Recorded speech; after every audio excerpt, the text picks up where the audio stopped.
I'm sure. The Trump administration's trade policies are leveraging the power of the world's largest market to create fair trade relationships that level the playing field for American farmers, workers, and producers. The Trump agenda prioritizes the long-term prosperity of working families and communities ahead of short-term stock market swings. The American people are counting on us to think beyond today's headlines and stay focused on growing the economy and creating good-paying jobs. Prior to President Trump's reciprocal tariff action, an estimated 2/3 of the 600,000 products exported by American companies paid higher tariffs than foreign trading partners paid on similar exports to the U.S. Thailand charges a 50% tariff on U.S. beef. Japan charges a 700% tariff on U.S. rice. Australia effectively blocks the sale of U.S. beef while we imported $3 billion from them just last year alone. The European Union rejects our biotech crops through a torturous 6-year regulatory process. It's only fair that we levy tariffs similar to the ones faced by American-made products. Since Inauguration Day, we have seen more than $5 trillion in commitments for new investments in the U.S., including after the announcement of the reciprocal tariffs. Since Liberation Day, nearly 70 different nations have come to the table asking to reset our trading relationship. This approach will generate more market access under better terms for American producers. And if any nation chooses not to cooperate, these tariffs, they will generate significant revenues.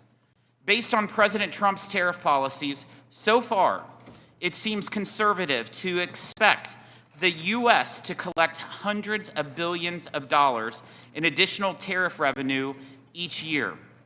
President Trump is continuing the successful strategy he used in his first term.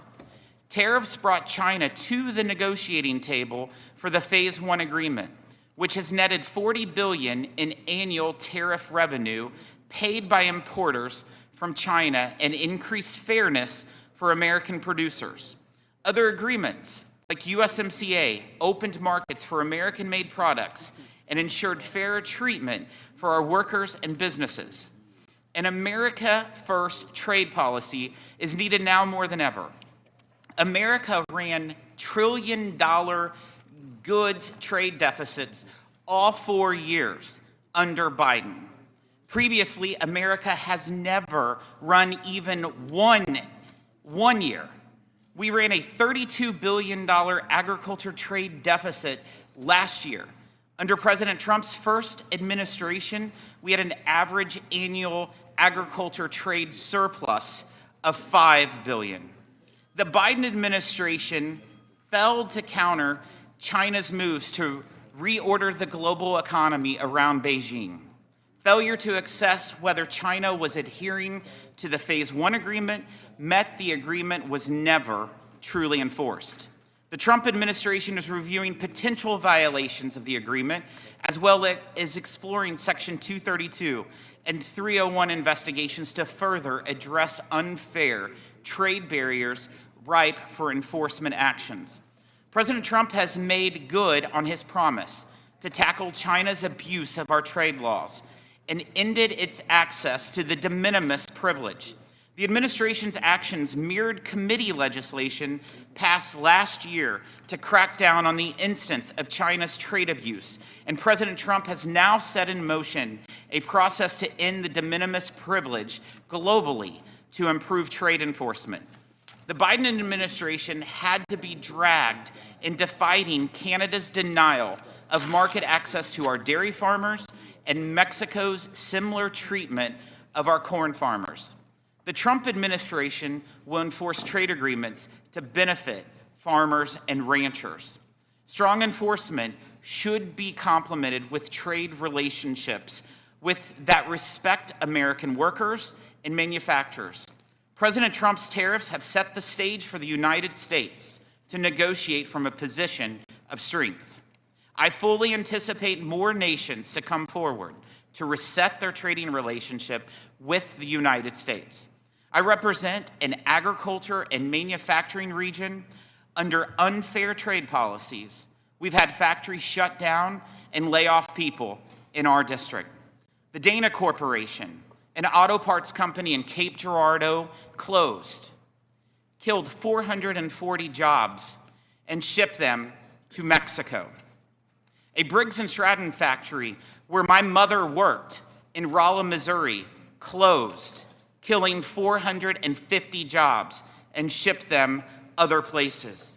The Brown Shoe Company in Sikeston, Missouri, was just one of numerous brown shoe factories in our congressional district that closed, costing hundreds of jobs. Nordine closed in Poplar Bluff back in 2013, cutting 500 jobs and moved that production to Mexico. Noranda shut down its aluminum plant, costing 900 jobs in New Madrid, Missouri in 2016, before the aluminum tariffs.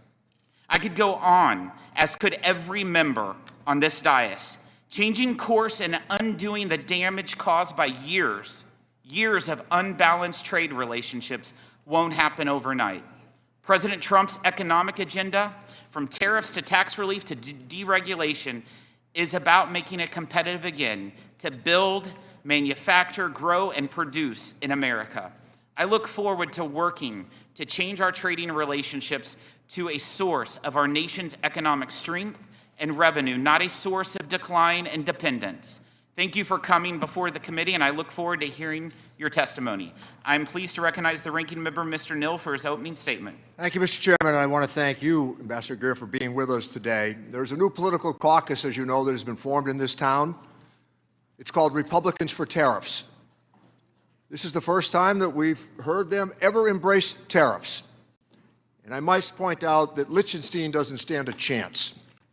From the economic soft landing that President Trump was handed, a low unemployment rate, 2.9% average growth GDP, and millions of jobs created during the previous 4 years, it's only taken him 79 days to inflict this permanent damage.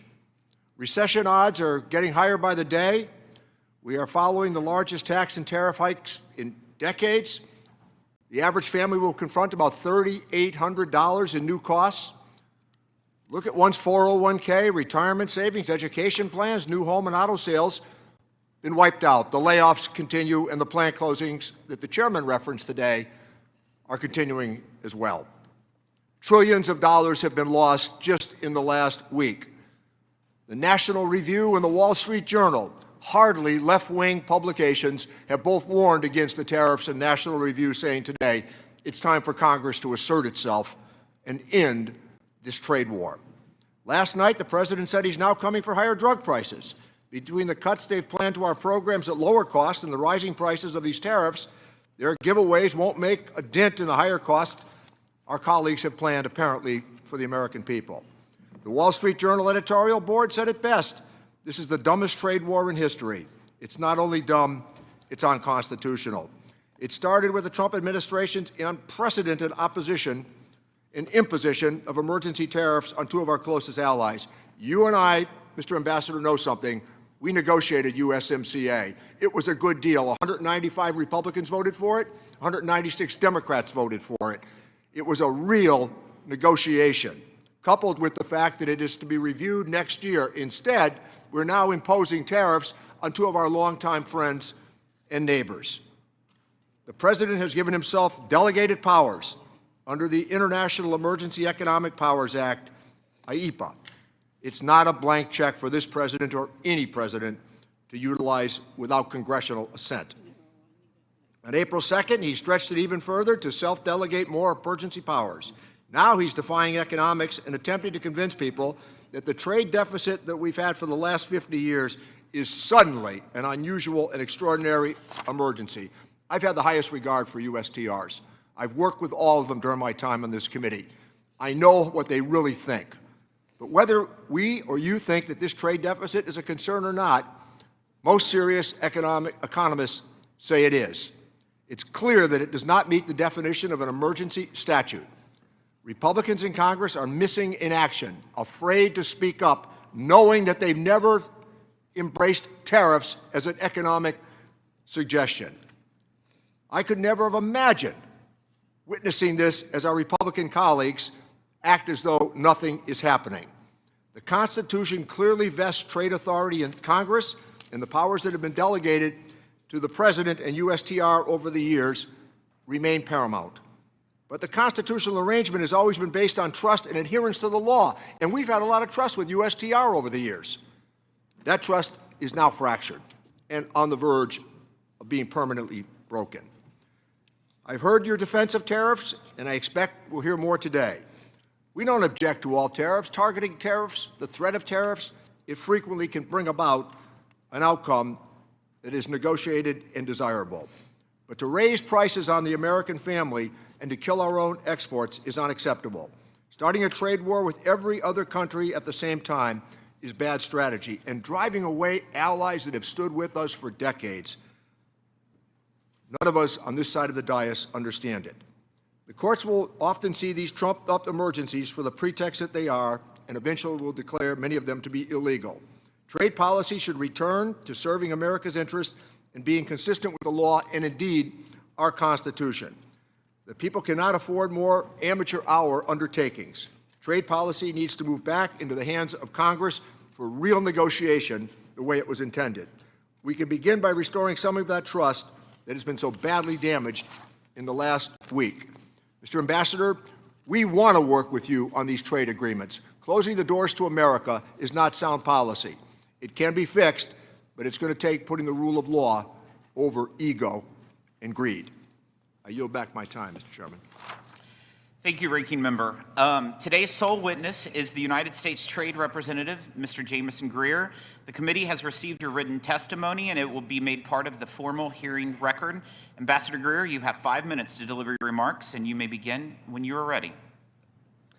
Chairman Smith, Ranking Member Neal, and members of the committee, thank you for taking the time today for this hearing. Chairman Smith, I appreciate your opening statement and the details of some of the effects that prior trade policy has had in your district. And Mr. Neal, I appreciate the work we've done in the past and your willingness to continue working with us. Last Wednesday, President Trump declared a national emergency in response to the large and persistent trade deficit that has built up in recent years. This deficit is driven in part by non-reciprocal tariffs, trading barriers, and other economic policies pursued by our foreign trading partners. President Trump imposed tariffs to address this emergency. These measures are aimed squarely at achieving reciprocity and reducing our massive trade deficit.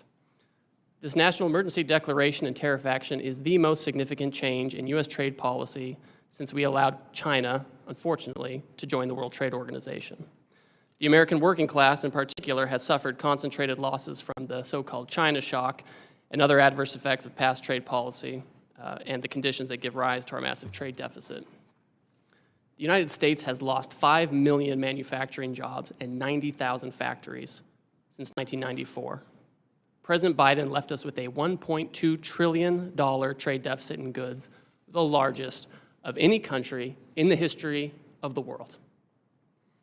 The United States' share of world manufacturing output declined from 28% in 2001 to 17% last year. In the fourth quarter of 2024, U.S. manufacturing as a share of gross domestic product was the lowest it had been in 20 years. During COVID, we were unable to procure semiconductors to build our cars or materials for pharmaceuticals and personal protective equipment. During World War II, we built nearly 9,000 ships. Last year, the United States built only 3 ocean-going vessels. Our agricultural trade balance, which historically resulted in trade surpluses for our farmers, was in deficit the last 2 years of the Biden administration and likely will take some time to recover. These are all serious indicators of an economic and national security emergency. One important driver of these negative trends has been unfair, unbalanced, and non-reciprocal trade. This includes the effect of higher tariffs imposed by other countries on the United States, the effect of non-tariff measures that promote other countries' exports and obstruct U.S. exports, and other foreign economic policies favoring overproduction and degrading America's manufacturing capacity. This lack of reciprocity is an important driver of our global trade deficit and with particular countries. For example, the European Union can sell us all the shellfish they want, but the EU bans shellfish from 48 states. The result is a huge trade deficit in shellfish with the EU. We charge only a 2.5% tariff on ethanol, but Brazil charges us an 18% tariff. The result is we have a huge trade deficit in ethanol with Brazil. Our average tariff on agricultural goods is 5%, but India's average tariff is 39%. You get the picture. Our trade deficit, driven by these non-reciprocal conditions, is a manifestation of the loss of the nation's ability to make, to grow, and to build. And it's dangerous. And the president recognizes the urgency of the moment. On the very first day of his second term, President Trump issued a comprehensive memorandum setting out his trade policy direction. And over the past 10 weeks, he has executed on nearly all of these priorities. He has tightened tariffs on steel and aluminum, imposed new measures on auto and auto parts not made in the United States by American workers. On April 2nd, he declared his national emergency and imposed the reciprocal tariffs. The president's strategy is already bearing fruit. Over the past few weeks, a planned layoff for an auto production shift in Tennessee has been suspended, and that shift continues to operate. Another automaker is hiring additional employees and expanding overtime to increase auto production in the United States. Companies have announced $4 trillion in new investment in the United States. Nearly 50 countries have approached me to discuss the president's new trade policy and explore how to achieve reciprocity. Several of these countries, such as Argentina, Vietnam, and Israel, have suggested they will reduce their tariffs and non-tariff barriers. These obviously are welcome moves. Our large and persistent trade deficit has been over 30 years in the making, and it will not be resolved overnight, but all of this is certainly in the right direction. We must move away from an economy based solely on the financial sector and government spending, and we must become an economy based on producing real goods and services by American workers in our communities here. This adjustment may be challenging at times. This is a moment of drastic and overdue change, but I'm confident that the American people will rise to the occasion as they've done before. I trust them. I trust that they can do this. I appreciate this committee's interest in President Trump's trade agenda, though we may not agree on everything and may have some severe disagreements at times. It's my hope that our shared interest in doing what's right for the country will allow us to collaborate in the coming weeks and months. Thank you again for your time, and I look forward to our conversation. Thank you, Ambassador. We'll now proceed to the question and answer session. I'll start with the Vice Chair of our committee, Mr. Buchanan. Thank you, Ambassador. Thanks for being here. USMCA, you did an incredible job, and we had a good chance to get to know you there, and we miss Bob Lighthizer as well in that process. But let me just say, being on the committee and being on trade for 10 or 14 years or whatever, we always seem like we come up short everywhere, even with our friends. Like Japan, I like Japan. I've done business with Japan, still do some business with my kids with Japan. But you look at the trade deficit, they're monstrous. And you look at the number you just said, $1.2 trillion in terms of trade deficit. What are we going to do to change it? And I look back over 10, 12 years, Congress is dysfunctional as it relates to trade. We've done one trade deal. Maybe you might argue there was some supplements that were added. But we're not in the business. We're not engaged, and in terms of what's going forward. Now there's this discussion about doing some trade deals. What does that mean? What is that process? Because the process I went through on a couple of trade deals is onerous, and it takes time and effort, a lot of effort by a lot of people to get one deal done, let alone, trying to, say someone said there's 50 deals out there, people have an interest. What does that mean? And what's the process for that? So I guess I'm just tired as Americans losing. And like I said, I do business in Japan and other places, but I just hate to see it. We're always coming up short on most of these deals. And I look at our local area in Sarasota and Florida, in that region, and I look at tomatoes and vegetables, we're 600% surge, 600% the surge on us.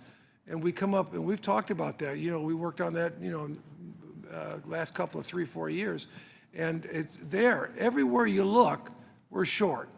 And now here we are today. And where is this all going, the process? And what's your thoughts about how do we get, to me, idea of trade is at the end of the day, it's somewhat fair. Somewhat fair. It doesn't have to be perfect. Some countries, maybe you might give them a smaller country, work with them a little bit more. A lot of countries in Africa, it's one thing, try to give them some advantage. But these bigger countries, they're killing us. and they've been doing it on a long-term basis. So as the ambassador moving forward on trade, what's your thoughts? Well, Mr. Buchanan, thank you. I think that's the right way to be thinking about this. The president has stated very clearly over the last few days that he is open to negotiate with countries that actually want to pursue reciprocal trade and get their trade deficit down with us, or where we have a surplus, give us the market access that we should have, so we can treat them like they treat us, and that it's better treatment all around. That's certainly part of this. In the very near term, I can just tell you, yesterday I had a meeting with my counterparts from the EU, from Korea, from Ecuador, and Mexico, and that was after talking to the Senate for 4 hours in the morning. So there are a lot of countries who understand exactly what the problem is that the president has set out and are willing to talk to us and willing to negotiate. And so I think in the near term, there is an opportunity for these countries, if they want to have more reciprocal trade, to bring down their differential tariffs, bring down their I'm non-tariff going to run out of barriers. time. Let me just ask you, when you talk about these countries, and I heard there's 60, 80 of them, there's a lot of them that seem to have an interest, would want to do something, but what's your idea what that process is? I mean, like I said, it took 10 years to do one trade deal here, and what's your sense of what that process is going to be going forward to make, you get something negotiated, then what? Well, so for example, in the very long term, for countries that think they want a comprehensive trade agreement or something broader, that's a longer term conversation that we have with Congress. Some of that might require, congressional action, of course, and we would want to be very tied in with you. In the very near term, in terms of the reciprocal tariff, countries are coming in essentially with a paper, right, or with a letter that they've sent me. I mean, Vietnam's a good example where they've just said, here are areas where we think. Let me just say, because I got a few minutes. Yes, sir. I agree. Hopefully that works out, but we do need to get back in the trade business in a serious way with the process that we have here in Congress, because this might work for some deals, but not all deals. But we have to get serious about trade, and at the end of the day, it needs to be fair. It might be a little one way or the other, but if we're buying their stuff, they need to be buying our stuff. And that's very clear to me, and I just feel so frustrated because I've watched this show for 10 years, and we get little done. It's not Democrat or Republicans. It's both parties.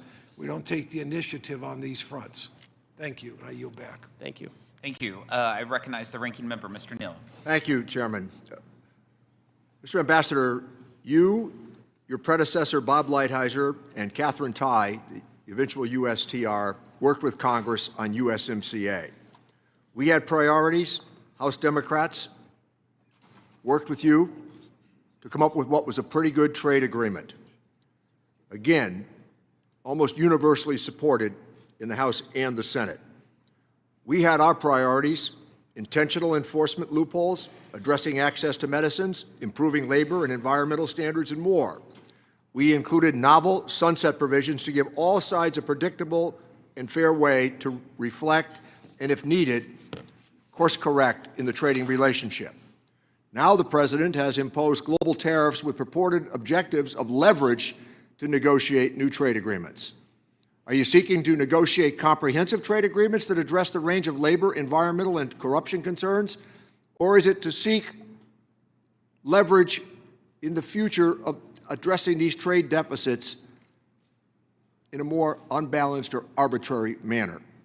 We know that trickle-down economics don't work, but that's what the administration seems to be doing. We're looking at tax cuts for wealthy people, aggressive deregulation, hollowing out essential government services. And let me, with long history, remind all, when NAFTA was negotiated by this committee, at that time the Republican position was you could not amend a trade agreement. No human rights, no labor provisions, no enforcement mechanisms. That's what brought about the demise of NAFTA and our desire mutually to renegotiate for USMCA. So this idea that this all started in January, on January 20th, is simply not true. These agreements are not going to be worth the paper they're written on if we can say, with a review of USMCA coming up next year, that we're going to impose these tariffs in an arbitrary manner right now, leading to layoffs and plant closures because of them. My office is being inundated with calls about people and their 401k plans. They don't know what to expect. Trillions of dollars of market value being lost even as we meet. I understand the desire to address the issue of trade imbalances. It's important for all of us. But some of the suggestions have been clearly exaggerated. As we've gone forward, hyperbolic to be sure. We need to go back to what we did, Mr. Ambassador, with USMCA, with a real solid negotiation that led to a desirable outcome. With that, I yield back my time, Mr. Chairman. Thank you. The Trade Subcommittee Chairman, Mr. Smith. Thank you, Mr. Chairman. Thank you, Ambassador, for availing yourself here today on such important matters, and especially given the context, the broader context of timing. I think I don't have to tell you these are important issues, and I am grateful for your service and certainly your intent and desire to move our country forward in many ways. I would say there's no such thing as stagnation in trade. We're either gaining ground or we're losing ground. And I think over the last 4 years, we lost a lot of ground. And during President Trump's first term, though, we made astounding progress through the negotiation of USMCA, the China Phase 1 agreement, U.S.-Japan trade agreement.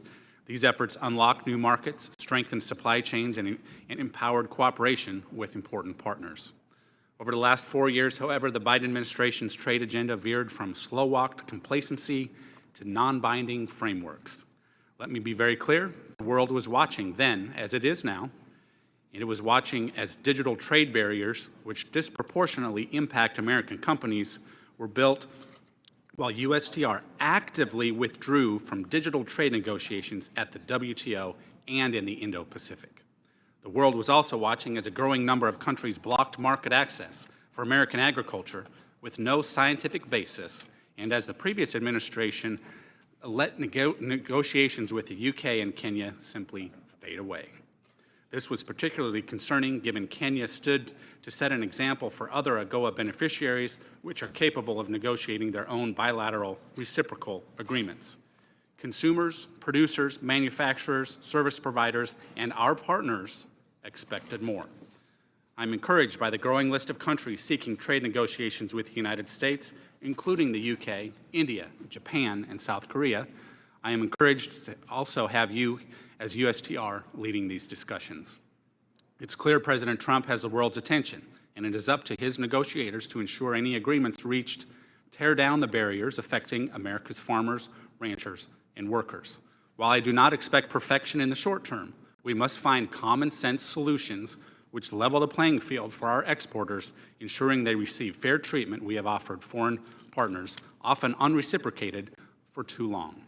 Over the last few months, our Trade Subcommittee has clearly outlined its priorities for trade enforcement and negotiations, I might add in a bipartisan fashion, and I hope you will look to the subcommittee's work to inform your agenda moving forward. I expect strong collaboration between USTR and Congress to create durable change in our trading relationships.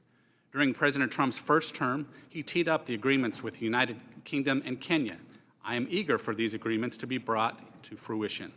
Ambassador Greer, could you elaborate on your engagement with these countries, Kenya and UK?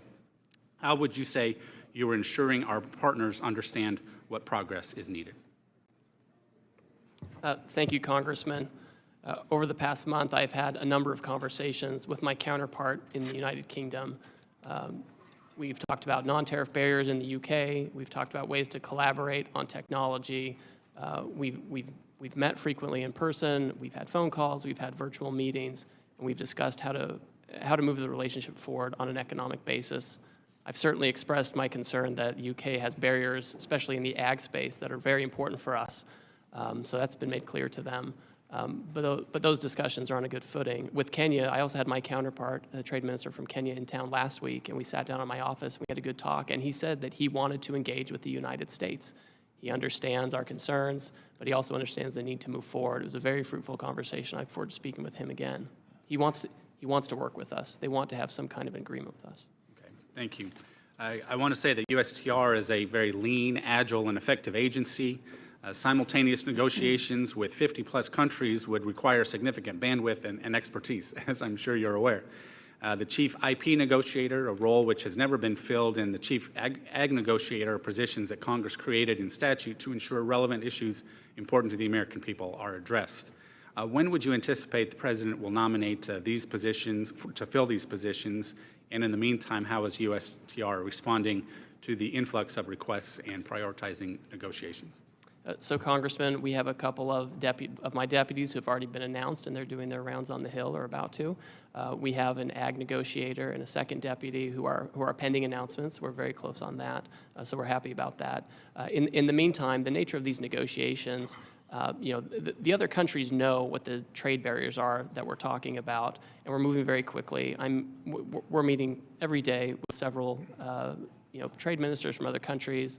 The crack staff at USTR is working very hard as well to put together what would make sense in terms of near-term agreements with respect to the reciprocal trade. Thank you. I think it's important to note that oftentimes, even if we have a trade agreement with a friendly country, for example, we still need to stay on top of these things, whether it's investor protections in Mexico or beef in Australia, with the expectation of a level playing field. So thank you again for being here. Look forward to the discussion. Thank you. Mr. Doggett. Thank you, Ambassador. I have a number of yes/no answers, and if you feel you cannot answer them yes or no, just say you cannot, and I'll move on to the next question. The first of these, yes or no, the Trump tariffs will soon be levied on pharmaceuticals from abroad. I'd like to discuss that in more detail with you, sir. Is that true or not? Well, the president, he wants to get manufacturing production back here, and so he's going to conduct an investigation to see what's appropriate in terms of tariffs. So he hasn't decided to impose them as he said he would last night at the Republican fundraiser. He said that he will impose them. Now, Thank what the you. extent of Then that I is think the subject answer to an is yes, investigation. reclaiming my time. A simple question, Ambassador. Yes or no, do you agree with the president's senior Trump trade advisor, Peter Navarro, that higher tariffs are tax cuts? Sir, I don't get involved in the tax discussions, but we know tariffs have a revenue effect for sure. You think tariffs are tax cuts? I think that tariffs are an imposition on foreign goods that can protect American workers and American products. And again, yes or no, do you agree with senior trade advisor Peter Navarro that as Americans watch their savings erode and the stock market losses approaching $7 trillion, that what Americans need is patience? I think we all need to work through this period as we try to reshore and get over the $1.2 trillion deficit that President Biden left us with. Do you agree with Commerce Secretary Howard Lutnick that we're not going to reverse course no matter how much the markets implode, and that these tariffs will be permanent? Well, the president has directed that we're negotiating with willing partners, and that's where I'm keying my guidance from. You just referenced the United Kingdom, and you have claimed that these trade deficits require these tariffs. Is it correct that large Trump tariffs were imposed on imports from close allies like the United Kingdom and Australia, even though we have a sizable trade surplus with each of those allies? There's a global deficit, and those surpluses should probably be larger because of the barriers they have. Again, sir, can you simply answer yes or no? Did we impose tariffs on allies with whom we have a trade surplus, not a trade deficit? We impose tariffs on every country because it's a global problem. So the answer is yes, even though you don't want to say it, apparently. Let me ask you also about experiences during the first Trump administration, because at that time, there was discussion about the impact of the retaliatory tariffs from China on farmers. And as a result of that retaliation, there was a significant amount of farm welfare payments that were paid. We know this time that the tariffs and the retaliation are much broader, like the Chinese substituting Brazilian soybeans for American soybeans. Will American taxpayers be asked once again to finance welfare payments to farmers that lose foreign markets? Yes or no? It's not clear yet whether that will be necessary. Might have to and might not. Similarly, last time there were concerns about the selective nature and the exceptions that were made to these tariffs. And it seems that those who hired Republican contributors, lobby firms, did much better on exceptions. The whole exception process was criticized by the Government Accountability Office. Can I be assured that if one of my businesses hires a Republican lobbyist and contributor who can get a table down at Mar-a-Lago, that they will not get an exception to these tariffs or an exclusion? There are no exceptions or exclusions to this program for the president. All right. You know, it's not one of my regular allies, but the National Taxpayers Union sent me a question yesterday, and I'll pose it to you as they did to me. They note that the United States has run trade deficits for 48 straight years, during which time the U.S. economy has grown by 255% in real terms, that these decades of trade deficits have corresponded with increases in American wealth and household incomes that far exceed the progress in Canada, China, and the European Union. Do you think that this growth in American wealth as a result associated with deficits is something that constitutes a national emergency? The giant and massive persistent trade deficit that Biden left us with is an emergency. It's not like the small deficits from the 60s when we had auto workers here making production. We've offshored all this stuff, Mr. Doggett, and we are really in an emergency situation, and we're not passing the buck. We seem to have done much better than in the Gilded Age, which the president prefers. I would just say that on the eve of his inauguration, the president promised to bring prices drastically down, and there's nothing that you've said in your answers or non-answers to me today that will give Americans any assurance to believe anything other than that their prices will continue to soar and their savings will continue to shrink. The president's lies continue to cost the American people dearly. I yield back. Mr. Kelly. Thank you, Chairman. Ambassador, thanks for being here. There's a quote in the movie Tora, Tora, Tora from Admiral Yamamoto, and he says, "What I fear is that we have awakened a sleeping giant." Thank God we've looked around at what's happening in the world. Twice America has gone to World War to save the world. We did it in World War I, we did it in World War II. And after World War II, the people that we saved and some of the people that we fought against were absolutely devastated. They had no way to build themselves back up again. So what did America do? We opened our markets because we have always been the most generous people in the world, and we're always the first responder. No matter what happens anywhere in the world, who's there first? It's always the Yanks. We have ceded so much market share. We have rebuilt, for most of the world, an economy that they never could have achieved on their own. Now we're facing a situation with all of those who we've helped don't like us playing in their market. They love coming to America, but they don't want America coming to them. They make it very hard for us to do trade with them, whether it's through tariffs or barriers, which our manufacturers can't meet. And we sit here today trying to make this a political event instead of a country-saving event. I come from a little town called Butler, Pennsylvania. Butler at one time was a home of a steel mill. Still is. We built railroad cars. Pullman was there. We built the first Jeep. We were known as that town. Blue-collar town. People get up in the morning, work hard, and what they look for is that chance to get some overtime. Last summer, we became known as the town with the attempted assassination of Donald Trump. We're resilient.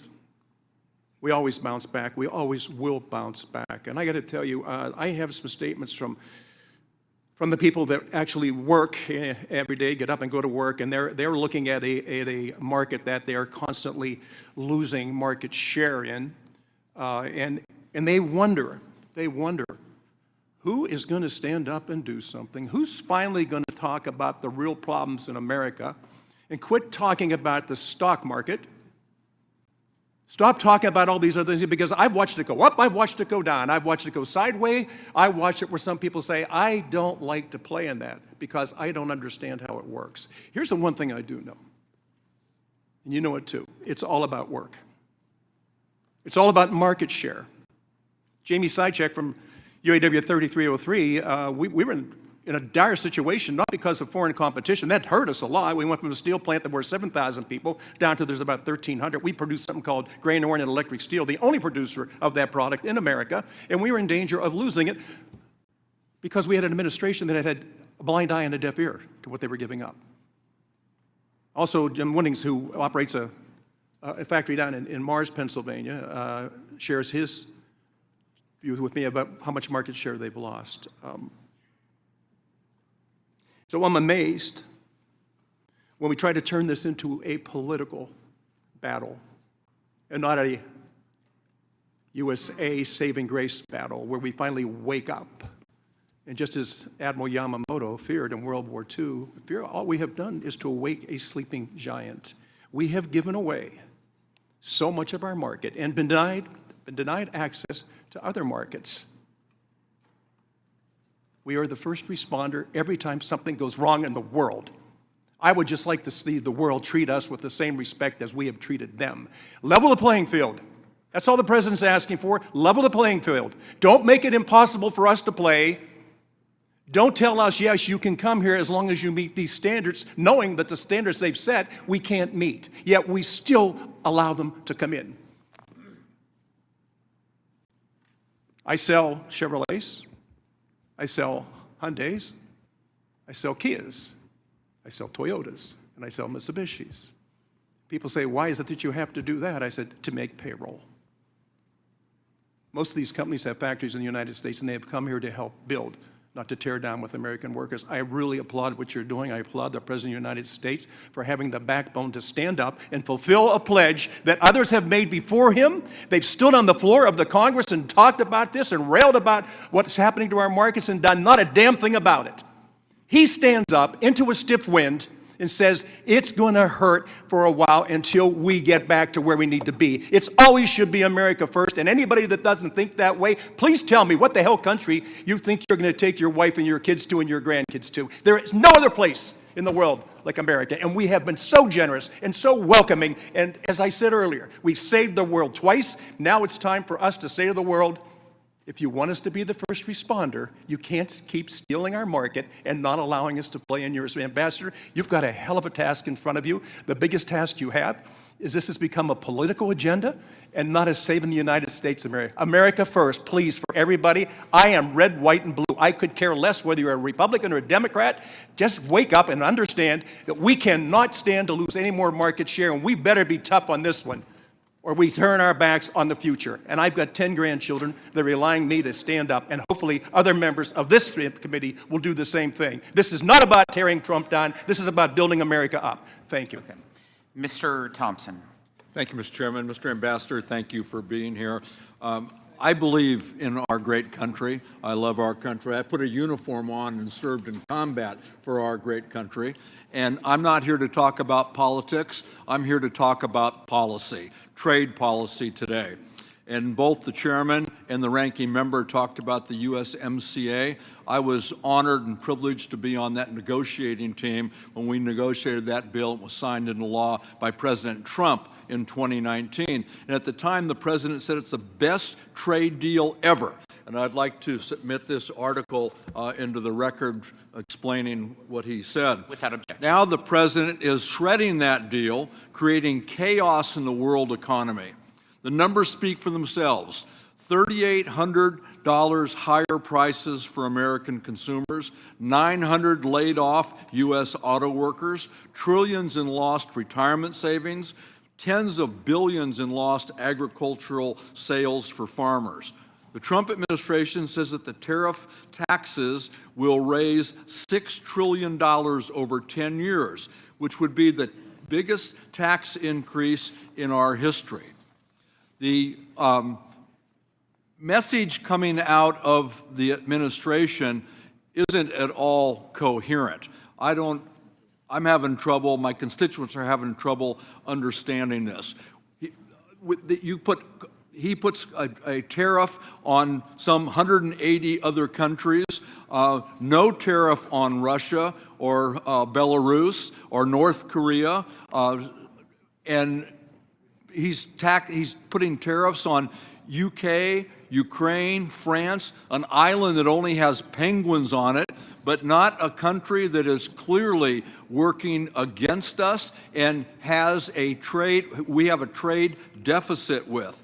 It's confusing in every instance. He says that tariffs are here to stay, to support domestic manufacturing and to raise revenue to pay for tax giveaways to people who really don't need that tax giveaway help. And at the same time, he's saying that tariffs are part of a negotiation to secure better trade conditions and that this will be over soon. I'd like to know which it is, because it's not coherent at all, and I'd like to submit for the record documentation of his confusing priorities. And Mr. Ambassador, I'm at a loss to what I tell my constituents. As Mr. Neal said about his constituents calling, my phone's ringing off the hook. I'm getting emails every day. I see people on the street, they're asking. They want to know, a $6 trillion tax on the U.S. economy? What do you tell people when they ask that question? $3,800 higher prices for the average American family? What do I tell my constituents when they ask that question? The major agriculture, I have an ag district. My major agricultural producer just lost all access to the #1 foreign market to which they export their product. Not only has Canada closed the market, Canada has taken every U.S. product that my constituents send there off the shelves and off their web pages. And what do I tell them when they say, I've been working decades to build that market share and it's all gone that quick? What do you tell them?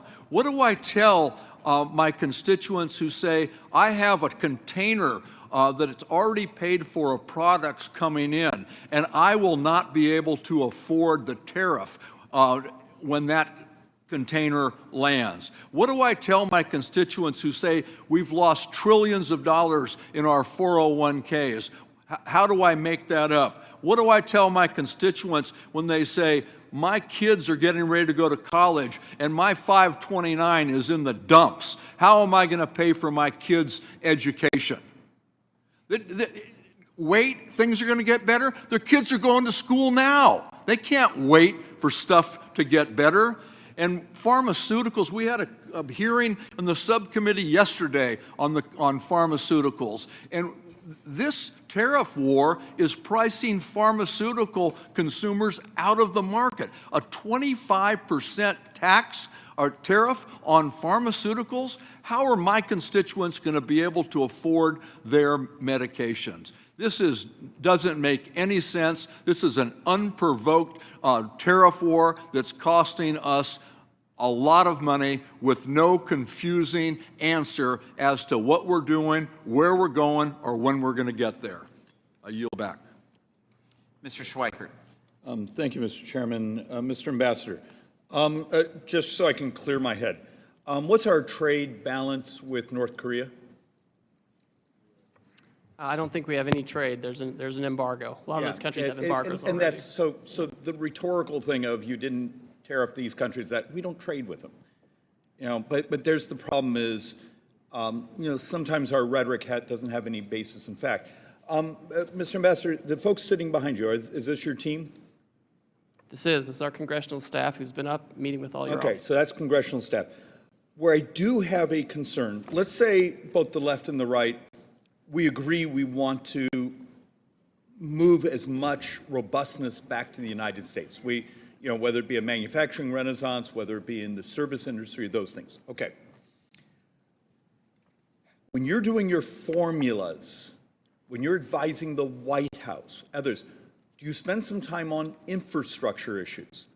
One of my personal fixations is pharmaceutical manufacturing, just looking at the steps in these things. We actually had testimony in this room 2 years ago. And it was, part of the discussion was, okay, we'd like to make precursor inputs into, small molecule drugs, except it produces some really nasty, toxic byproducts. And the United States doesn't have mitigation. We don't have ultra high temperature incineration, those things. So you want to build a policy to re-domicile pharmaceutical manufacturing in the United States.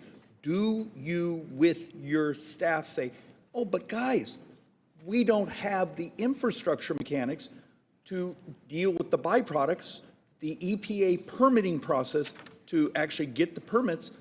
Maybe we should approach Congress and say, hey, guys, I need you to help us get these things so we can actually, whether it be through tariffs or other incentives, move them. Do you spend time analyzing the infrastructure realities we have to actually be able to produce these products? So, yes, Congressman, absolutely. And when we talk about trade policy, which is in the news today because of the president's recent action, we're also talking about favorable tax policy, which is important for pharmaceutical production. We talk about permitting and environmental policy. All of these things go together. That's why President Trump had such a successful first term in terms of the economy, because all of it moved together, and we talk about that. So what's happened in the last week? Would I find that somewhere? Look, in many ways, I'm finding myself, I support the ultimate goal. I'm just wondering if the sequencing has been done with the details that are necessary to make it successful. And then I've been waiting for the team to provide people like me the input saying, David, I need you to get off your backside, and we need this on permitting reform, or we need this on certain regulatory issues. And I haven't seen that input yet on, do you see where I'm going? Is if this is the ultimate goal, how do we get there? Is it straight through a tariff regime? Or do we have to have our series of sequencing before this actually happens?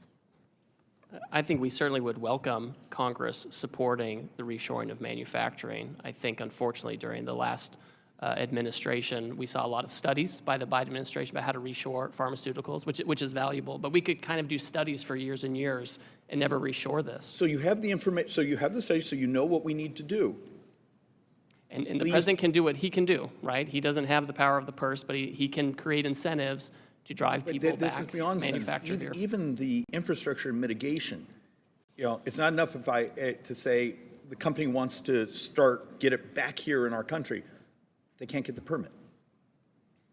And that's why we're working closely with other economic cabinet members. We're talking about the importance of this. And I'll tell you, Administrator Zeldin and others, they're out there. They're trying to expedite permits. They're trying to make sure that regulations are appropriate to allow the kind of reshoring we need to. So, Ambassador, what do you need from us? What can we do? The ultimate punchline here is, what do you need from those of the members of Congress who actually support the ultimate goal? A little concerned about the path, but ultimate goal. What do you need from us? And please bring that to us so we can actually do our work. I have plenty of ideas. I'm happy to talk to the White House Office of Legislative Affairs about that. I think there's a lot Congress could do if they would like to. We look forward to those documents. Thank you, Mr. Ambassador. Thank you, Mr. Chairman. Mr. Larson. Thank you very much, Mr. Chairman, and Ambassador Greer. Welcome to the committee. Thank you for all your service. I just have a direct question because I'm a little puzzled. Being a great James Bond fan, I was kind of wondering what this whole deal is to Russia with love, and why, as has been pointed out, that on April the 2nd, the president excluded Russia, Belarus, Cuba, and North Korea from the new global tariff. The Treasury sector said Russia wasn't on the list because they already imposed sanctions to prevent most U.S.-Russia trade, making higher tariffs unnecessary. The question's kind of twofold. Is that the case with Russia, Belarus, Cuba, and North Korea? While trade in goods has decreased, trade with Russia is still significant. Last time I checked, it's like $3.5 billion, well above the volumes of trade for many smaller countries that my colleagues have already been through that are impacted by this. So first, was this an oversight, or is the president trying to reinvigorate trade with Russia? So there's no effort to reinvigorate trade with Russia. Congress did the right thing a couple of years ago and revoked permanent normal trade relations with Russia, so put it in the bad category. And so Belarus, Russia, North Korea, they already have their own high tariffs already in a category that Congress has established. So it doesn't matter. They're not part of this. Well, it does matter. They already have these high tariffs. They don't have permanent normal trade relations. We have normal trade relations with these others. And I think if there's so trade with why are the Russia, penalties that much more, why are the tariffs that much more higher on other country and allies than they are in Russia? Because we're already doing enough with Russia? No, it's because in the sanctions law, there's always an exclusion for agricultural products, and I think that's the only type of trade we really have with Russia. But all of those folks, they're sanctioned, they're subject to embargoes of one type or another. Congress revoked permanent normal trade relations, and that's certainly the right answer for those folks. We should not have normal trade relations with those countries. Well, let me ask you this then. Would you commit here that if we see trade increasing from last year, that USTR will take action to increase tariffs on Russia? Oh, I'm happy to monitor that and advise the president accordingly. I agree with you. I'm sorry, what? I'm happy to monitor that and advise the president What accordingly. does that I mean, agree you're with going you. to monitor that? Well, you asked if we would see if would change, if we would see if the trade level would change. I'm agreeing with you. I'm happy to see if the trade level with Russia changes. If it does increase, you will add additional tariffs. Well, it's the president's choice, but I'll advise him, and I'll say this is affecting the trade deficit. We should consider this. So for sure. does that mean you would advise him to raise the tariffs with Russia? Well, I don't typically give out my advice to the president out in public, but I agree with you. Well, I'm sure that the it's something American to people watch. would love to know, and as would members of Congress. I mean, you gotta kind of admit it is just if you casually follow the news, you're not a member of this committee, and the relationship with Russia is kind of bizarre in terms of what it is between President Trump and President Putin, and why this relationship exists. So you can imagine, I don't know, have you ever been to Augie and Ray's? No, I haven't. You should. It's a great spot in East Hartford. It's right next to Pratt Whitney Aircraft, et cetera. And they're deeply concerned about this, and they always say, hey, what's going on with Russia, and what's going on with the president and Putin? So I'm going to be able to tell them, don't worry. I spoke with Ambassador Greer, and currently Russia's apparently paying enough. Their sanctions already are sufficient. But if we see greater activity and great trade amounts, we're going to make sure that tariffs are levied on them. Is that a fair thing to say? Well, on the last part, I can't make the president's decision for him, right? I mean, Russia. But you would these are bad recommend that actors. you would increase tariffs on them. Well, I'm not going to disclose my recommendations. So to the we're not going to president. recommend, we're not going to can do say, see, at Augie and Ray's, they would say, hey, come on, you're BSing us now. We know what's going on here. But with that, thank you, Ambassador, and appreciate your time. I yield back. Mr. LaHood. Thank you, Mr. Chairman. Ambassador Greer, welcome back. Thank you for your prior service under the last Trump administration and all the work you put in on USMCA, and happy to see you in this new position. I wanted to talk about agriculture and get your take on how tariffs affect agriculture.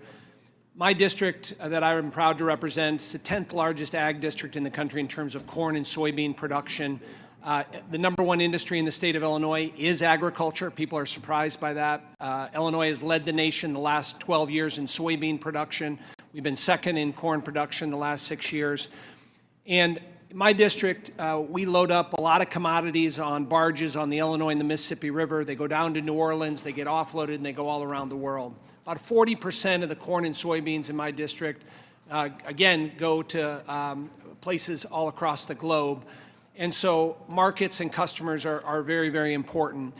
And I will just say at the outset that I appreciate what President Trump is doing in terms of addressing longstanding trade deficits and bringing down barriers to trade, and also your commitment for looking for new trade deals and entering negotiations to address tariff and non-tariffs across the globe. But as I talk to my farmers, there's a lot of anxiety, a lot of stress, a lot of uncertainty, because when we get into a trade war, usually the first pawn in the trade war is agriculture. And as we look at the timeline and chronology moving forward, Ambassador Greer, what would you tell my farmers in terms of that uncertainty and anxiety that they're feeling right now?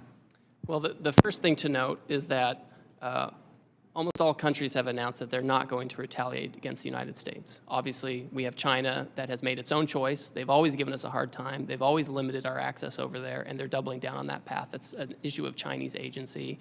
Indonesia, India, so many other countries have affirmatively said we're not retaliating. And those are actually many of the countries that are coming to us and saying we're willing to take down our tariffs. Vietnam unilaterally decided to reduce its tariffs on apples, cherries, certain corn products, ethanol, et cetera. So we're already seeing the kind of movement we would expect, and that's something that I think is an important message to our farmers. Thank you for that. I want to switch topics to digital trade. And I believe we have a tremendous opportunity in digital trade, and the United States must lead in setting global rules and standards. We can't allow non-market adversaries like China in particular to set these standards and further manipulate the digital trade agenda. Unfortunately, under the Biden administration, we ceded this authority, and we've seen the consequences of discriminatory policies hurting U.S. innovation. I think we can be aggressive working with our like-minded partners and allies to build on the progress made during President Trump's first administration, including the digital agreement with Japan and the robust standards set in the digital chapter of USMCA, which is, in my view, kind of the gold standard for future trade agreements. What can you say today, Ambassador Greer, on how you view the expanding U.S. leadership in digital trade moving forward in this administration? Well, I think it's a huge comparative advantage that we have. Our digital commerce companies and digital trade companies are the most competitive in the world. And they're competing with ones from China. And in that competition, we have to win. And if I have other countries discriminating against our champions, that's bad for America, it's bad for our companies and workers, and it's bad for the world. And I know we're having a national conversation, politically on how to regulate, digital tech, et cetera. But in no case can we allow discrimination to undermine our competitive advantage here. Thank you, Ambassador Greer. I yield back. Thank you. I now recognize Mr. Davis for 5 minutes. Thank you, Mr. Chairman, and thank you, Ambassador. It is important that the executive administration respect and recognize that Congress has authority over trade agreements, and its purpose is to guide and or direct the administration on the content of that agreement. Unfortunately, what we have seen from the Trump-Musk administration in the trade and tariff space over the past month has been anything but comprehensive, well-balanced, and measured. In fact, the president's recent approach to advancing his America First trade policy has been confusing, chaotic, inconsistent, and at times even contradictory. Ambassador Greer, I represent companies in the vehicle supply industry that assemble and produce parts for the automotive industry. The vehicle supplier industry employs more than 930,000 people directly and 4.8 million indirectly. Individuals across the country representing the largest sector of manufacturing jobs in the United States. Tariff impact on the automotive industry is massive and may result in shutting down businesses within the automotive supply chains, which will harm the U.S. economy as a whole. The automotive supply chain is not agile in its ability to make changes. However, the motor vehicle parts sector and many others have adjusted supply chains to support more regional production. My question is, since it would take years to adjust production and supply chains back to the U.S., in the meantime, the auto sector will be hit with multiple layers of tariffs that will soak up any free cash that could be used for the very investments in the U.S. that the administration is seeking. Is the administration planning any relief for auto part suppliers and the auto industry? And what other help can the government provide to these suppliers due to the most recent changes in tariffs? So, Congressman, the autos action is under the Department of Commerce, but I'll just make 2 brief points. First of all, right now, if the parts comply with USMCA rules of origin, the agreement we all agreed to 5 years ago, they continue to come across duty-free. So that's a good development. And second, the United Auto Workers are huge supporters of the action on autos and auto parts. And they put out a long statement supporting this long overdue issue. We have Chinese vehicles flooding global markets. The only reason they're not in this market is because President Trump put a tariff on Chinese automobiles in 2018, and the Biden administration kept them and put them in place. It's really critical that we protect our auto industry, and the auto workers understand that. We've accounted for parts that have U.S. content and content from Canada and Mexico, and we have to be very deliberate about doing this to save this industry. Thank you. And let me ask you, have you conducted an analysis on the net impact of tariffs across different sectors of the economy? And what steps is your office taking to mitigate negative employment effects? So with respect to, we have a lot of historical data about tariffs. For example, the International Trade Commission, they put out a report following the Trump first-term tariffs, and they found that there were positive effects on domestic production in terms of employment and better profits for domestic production. We know in the first term, when we put tariffs in place, inflation went down, unemployment went down, and real median household income went up. We expect that with good energy policy, good trade policy, good tax policy, good permitting regulatory processes, this can all rise together to again lead to an increase in real median household income for Americans. Thank you. Thank you very much, Mr. Chairman, and I yield back. The gentleman yields back and now recognize Mr. Estes for 5 minutes. Well, thank you, Mr. Chairman, and thank you, Ambassador Greer, for joining us today and taking time out of your schedule to meet with us. Ambassador, I just welcome you again to the Ways and Means Committee, which has the sole jurisdiction for trade issues in the House. It's great to have you here working with the administration that prioritizes free and fair trade, unlike the previous administration, which placed pretty much zero emphasis on trade enforcement and on new deals with foreign nations, in effect putting America last. I represent Kansas 4th District, their capital of the world, which is a microcosm of the United States. We have large aerospace manufacturing core in Wichita, as well as other manufacturing operations, and a widespread agriculture base in the surrounding rural counties. This cross-section of the country every day works to feed, clothe, and provide energy for the entire world. Additionally, skilled workers manufacture airplanes and aerospace components, build computer instruments that power our devices, and it's an understatement to say that our district benefits from free and fair trade, because when Kansas compete on an even term, we win. The aviation industry has benefited from historical zero-for-zero tariff with foreign nations since the 1980s. Nearly every single airplane around the globe contains at least one component made in Kansas. In contrast, our agriculture sector faces stiff barriers with foreign nations. As illustrated in your testimony, ethanol product produced in Kansas faces a steep 18% tariff in Brazil, while the same Brazilian product is only charged a tariff of 2.5%. This type of unfair, excessive tariff on U.S. exports is undefensible. Because of this, I support the administration's efforts to reduce the tariff barrier placed on U.S. products by foreign competitors, and I'm pleased to see the number of countries, 70 plus or so, that have mentioned that they want to make a deal. I'd also like to discuss some non-tariff barriers that functionally disadvantage the U.S. in comparison to our trading partners. I've been a vocal opponent of digital services taxes, DSTs.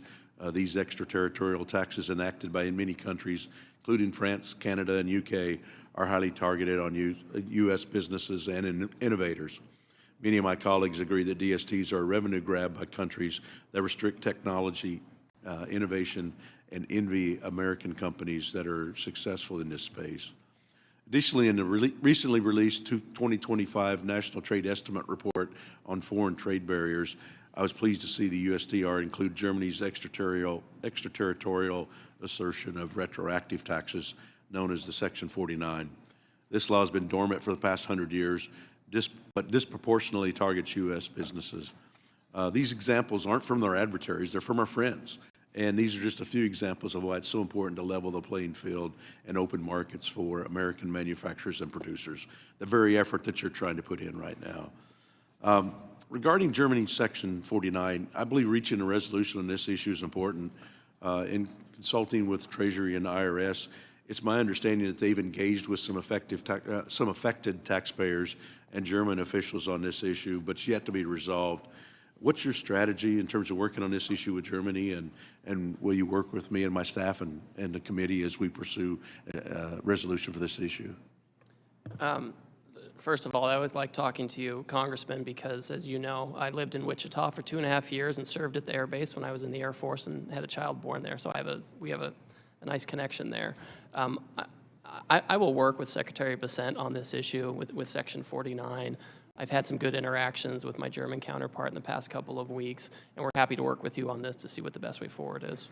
Yep. Well, thank you. And I know some of that crosses over, as you mentioned, with Treasury Secretary and the issues there. And there's so many things moving on in your direct sphere of influence with all the activities trying to make sure that there's free and fair trade for American companies and American competitors. And I just applaud your efforts in helping make, putting America first in these efforts. And thank you, and I yield back. Thank you. Gentleman yields. I now recognize Ms. Sanchez for 5 minutes. Thank you. As the ranking member of this committee's Trade Subcommittee, I want to say a few words about President Trump's latest scheme, his so-called reciprocal tariffs. Let's start by making one thing perfectly clear. These tariffs are not reciprocal. But don't just take my word for it. According to the Wall Street Journal, the president's tariff scheme is not reciprocal, nor is it based on measuring foreign trade barriers. Before getting into Trump's latest scheme, I just want to note that I recently returned from a NATO bureau meeting, and I witnessed firsthand how President Trump's chaotic trade decisions have damaged our global leadership with our allies. And it's appalling to see how Trump is treating our friends and allies compared to how he's treating our adversaries. It was mentioned that under this tariff scheme of Trump's, Russia gets a free pass, while our allies, including those who stood with us after the terrorist attacks of 9/11, are hit with increasing tariffs. Russia's tariff rate is 35%, and we have hit our trading partners with far higher tariffs. It's sad to say that our NATO allies don't trust us anymore, so his scheme isn't just damaging our economy, it's actually undermining our long-standing security partnerships around the world. And in addition to undermining our relationships with our allies, Trump's scheme imposes randomly high tariffs on numerous countries, including our FTA partners. For instance, under the Korea-US Free Trade Agreement, Korea eliminated tariffs on most goods from the United States. Last year, Korea's effective tax rate for goods imported from the United States was less than 1%, yet Trump has imposed a 25% tariff on South Korea. Trump repeatedly insisted that he wanted to impose the same tariffs on other countries as they impose on us. And I want to read a quote from the president, quoting him, "On trade, I have decided for purposes of fairness that I will charge a reciprocal tariff, meaning whatever countries charge the United States of America, we will charge them no more and no less." But as we now know, that is not true. That is completely false. And because it isn't true, the Trump administration came up with a fake formula to justify this tariff scheme. Now, it doesn't take a genius to figure out that the trade studies called for by the president in January and the so-called reciprocity rationale of his latest trade scheme are completely bogus. It's made up. To understand why Trump is pursuing this crazy scheme, you need to understand his MO. First, he threatens a huge tariff. Second, he tries to use those tariffs as leverage to extort countries, many of them are allies. And third, he declares anything that they promise as a huge victory, even when it's an insubstantial deal meant only to appease Trump and his cronies. And fourth, repeat this corrupt practice over and over again. This is all intended to distract and divert the media's attention. I urge everybody to take a step back from the daily chaos that comes out of the White House to consider the bigger picture here. Trump should not fool around with the economy. American families should not be forced to pay higher prices to fund tax cuts for the rich, which leads me to suspect that these tariffs are not temporary in nature because they need the revenue to give tax cuts to the wealthy. Trump shouldn't fool around with workers. Workers aren't pawns. Instead of this chaos, workers need robust industrial policy paired with workforce development and targeted tariffs to reshore certain American industries. Yet the president doesn't have a comprehensive plan to do any of that. Trump shouldn't fool around with our democratic values. Trump's trade agenda is all being done behind closed doors. There's no transparency. Backroom deals are corrupt and they're anti-democratic. As members of Congress, we need to reassert our voice in the face of Trump's insane trade policies. Republicans need to stand with Democrats and decisively call out Trump's harmful tariff scheme. As I said in our previous hearing, House Democrats are open to new trade agreements with partners that are committed to advancing workers' rights, protecting the environment, defending human rights, and safeguarding our intellectual property. Unfortunately, the president's corrupt tariff scheme is trampling on our Constitution by sidelining Congress's jurisdiction over trade. Let this administration's record in trade policy and elsewhere serve as a grave warning, and there is no denying that this president and his cronies are rapidly working to consolidate power. With that, Trade Representative Greer, I have a couple of questions for you. In the April 2nd announcement, did the president issue tariffs on the European Union, Japan, and South Korea? Yes. Yes, every country. Okay, I don't need an explanation. I just need a yes or no answer. Did the president issue any new tariffs on Russia, Cuba, North Korea, or Belarus? They already have sanctions embargoes, so no. No, the question was yes or no. I recently read news reports indicating that you are the new head of the Office of Special Counsel. Is that correct? I'm the acting head, that's correct. And you currently serve as USTR. With the trade wars, don't you think that your time should be focused exclusively on trade? And isn't it a gross conflict of interest to be the body that oversees your own agency and position? Oh, I certainly would recuse myself if there was an issue involving Well, me I and think my it's ridiculous agency. that you hold both, and I urge you to resign as special counsel. It makes no sense for you to have oversight Member's over time has yourself. That's expired. not true oversight. And with that, I yield back. Member's time has expired. I now recognize Mr. Smucker for 5 minutes.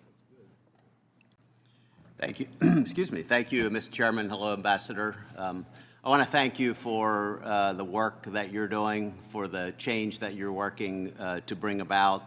And I also want to point out the differences that we've seen in the past 4 years of the Biden administration compared to the 4 years of the Trump administration, specifically in regards to trade. I think Democrats and Republicans alike were very unhappy with the past administration's approach to trade, basically, which was to do nothing, to try to generate new agreements, and to not do nothing to try to open markets up for American manufacturers, to do nothing to try to bring jobs back to America. And that's just in such stark contrast to what we saw during the previous Trump administration. He had a bold and effective approach to trade, one that really delivered prosperity and brought our trading partners to the table. So we appreciate the work that the president did during his previous administration. We appreciate the work that he's doing and that you're doing on trade. It's a refreshing change to what we've seen over the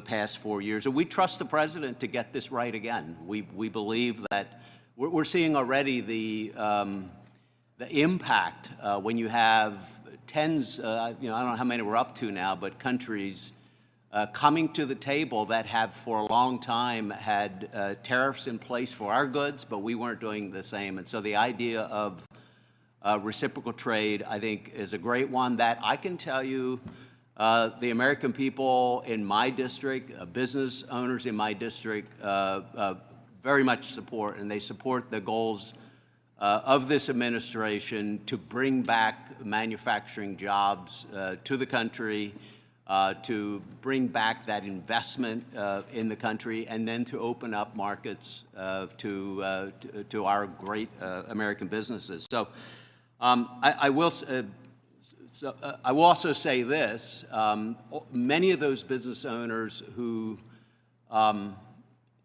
love what the president is trying to accomplish are feeling a little consternation. They're concerned about what this, how we're going to achieve what the intent is here. They still believe in what the president is doing, as I think every, at least Republican member here, agrees with that. But I just want to give you an opportunity, if you don't mind, to just sort of expand maybe on some of the things that you've said previously, but with that sort of audience in mind. What would you say to, for instance, a copper manufacturer in my district who you and I have spoken about previously, but this is impacting their business in a big way? And what would you say to other businesses who are in a similar situation? And maybe if you could just paint a picture of what success will look like here, again, in the context of the successes that we've seen with USMCA, negotiated under previous administration and all that, but take us out a few months, take us out a few years. What is the end goal here? I think I know what that is, but I'd love to give you a chance just to expand on that. What will success look like? How will that help every American business? Thank you. Thank you, Congressman. I think we'll find that American businesses are much more competitive when they have open markets overseas. People talk about the high cost of doing business in America and manufacturing in America and growing in America. But when we cannot access foreign markets or we face barriers overseas, and not just tariffs, but also all the non-tariff barriers that we've outlined in this 400-page book, that increase costs. And it makes it difficult to be competitive globally and even domestically. At the same time, we have foreign producers who receive subsidies. They have countries where economic policies depress domestic demand. They make more stuff than they can consume. They send it here. And so I think what we're going to see in the near term, we're going to see a handful of partners who open their markets more to us, and it makes it much easier and much more competitive economically to have manufacturing here, to grow products here, to process them here, and export them to the rest of the world. So it's a virtuous cycle that you create when you create a situation where you have open markets, you create broader economic policies, whether it's good tax policy, good energy policy, to give you the tailwind you need. We have to reshore manufacturing. This is an important way to do it. We can have tariff protection as we get rid of the trade deficit, reshore manufacturing, and as other countries open their markets, they can potentially have a different arrangement that helps us as we try to have reciprocal trade and get rid of the deficit and get back to being a producing economy. It's where we need to be. Well, thank you again for your work. I'm out of time, but appreciate your work, and we're with you. Thanks. Thank you. I now recognize Ms. Sewell for 5 minutes. Thank you, Mr. Chairman. Welcome, Ambassador. It was a pleasure working with you on USMCA, and for what it's worth, I still believe that USMCA is a gold standard for our trade agreements that we make.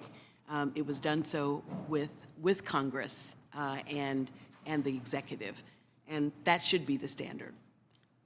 Unfortunately for both of us, President Trump has decided that he doesn't want to work with Congress and that he is not bound by our Constitution or trade laws. President Trump has unilaterally imposed the largest tax increase on working families in decades by implementing broad tariffs that are crashing the economy and threatening the livelihoods of so many working families in Alabama and all across America. Moreover, he is doing so by abusing the International Emergency Economic Powers Act, or IEMPA, clearly states that the president can only use this authority in response to, quote, unusual and extraordinary, end quote, threats. However, both you and the president have described the trade deficit as persistent. I don't know how you can claim that our trade deficit is persistent and at the same time use an emergency authority which requires it to be, quote unquote, unusual. My question to you, I have a series of questions, and really I just want a yes or no answer. As our trade representative, do you believe there are any restriction on President Trump's emergency authority, or do you believe that President Trump has unlimited power to tariff any country for any reason? Yes or no? Congress has put a number of limitations on that authority. So is that a no? It is not unlimited. It's not unlimited. Did President Trump ask you, or do you believe that using the emergency authority for this purpose of trade deficit is legal? Of course it's legal, yes. Do you believe Congress has any role in providing oversight of this administration's implementation of tariffs? Certainly, that's why I'm here today. Many of us on this committee have serious concerns that foreign nations will be pressured into negotiating as a result of this. And those negotiations could also extend to them purchasing the Bitcoin with the president's name and face on it. That would be illegal, right? I have never looked into Bitcoin purchases by foreign countries. Reclaiming my time. With this, are tariffs regressive or are they progressive tax? Well, tariffs can protect, and that's why the United Auto Workers want them in place and have cheered the tariffs. I'm reclaiming my time. Who spends a higher portion of their income on goods, the wealthy or working class? I think the more wealthy have a higher percentage of consumption overall in the United States. Well, according to the Tax Foundation, a conservative entity,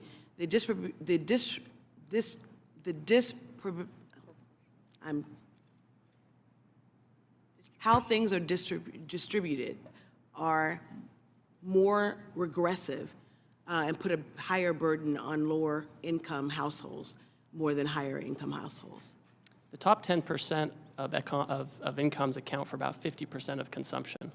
They do. And so I think for what I'm getting at, Mr. Ambassador, is that my Alabama constituents are very, very worried. I was home this weekend, and Miss Jackie, who owns Reflections, a coffee shop in Selma, Alabama, right near the Edmund Pettus Bridge, a place that she couldn't have, when she was growing up in Selma, go into, she now owns. It's a coffee shop, and she's really, really worried that the price of coffee will go up so high that she will not be able to keep her store. And she just, this is year number 3. It's a very popular store.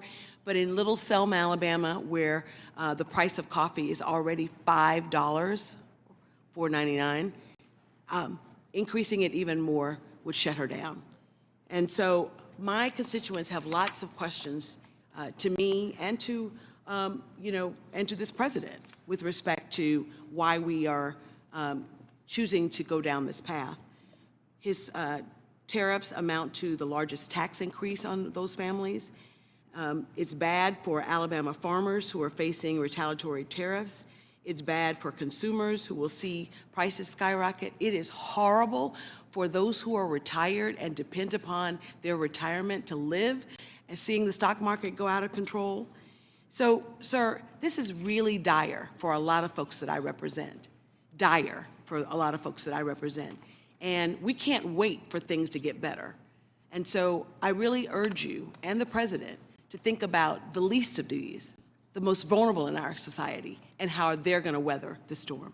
And to my Republican colleagues here on this committee, I hope that you will push back on these escalating, sweeping tariffs that have done so much damage to our economy. Thank you, and I yield back. Members' time has expired. I now recognize Mr. Hearn for 5 minutes. Thank you, Mr. Chairman. Thank you for being here today, Mr. Ambassador. I really appreciate you being here to recognize the relationship between the executive branch and Congress as it relates to trade, so thank you. Over the last 4 years, trade has been neglected at best, and it's the long past time for a real trade agenda and a president who wants to strengthen America, not cede its interests to foreign governments.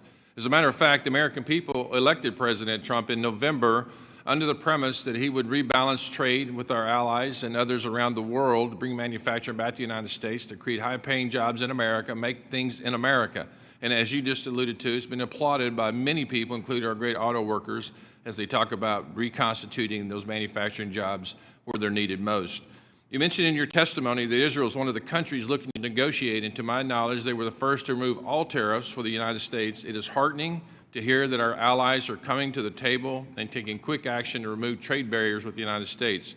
Last Congress, I introduced a resolution in support of the free trade agreement we have with Israel as a way to support one of our greatest allies as they face an existential threat from Iran and its terror proxies.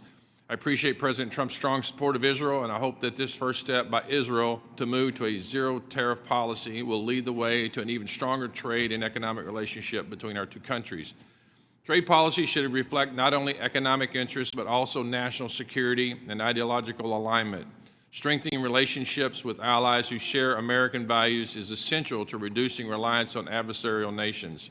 Mr. Ambassador, How can we ensure our trade policies prioritize strategic allies like Israel and Taiwan who share American values and are willing to join us in enacting common policies to counter our adversaries? Thank you, Congressman. I'm happy to report that Sunday night I had a meeting with Prime Minister Netanyahu about this very issue, and the Taiwanese have also reached out.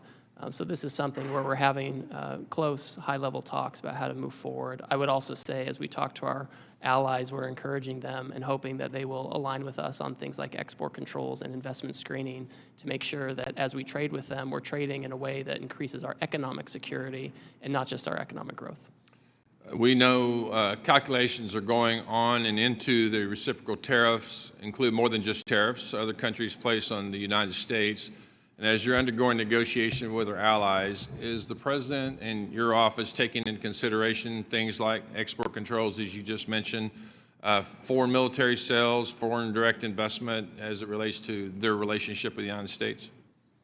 So we certainly consider those things and appreciate them. Remember, with foreign direct investment, because they export so much to us, they have all these hard dollars, and the best place to put them is here. And so that's kind of a natural outgrowth.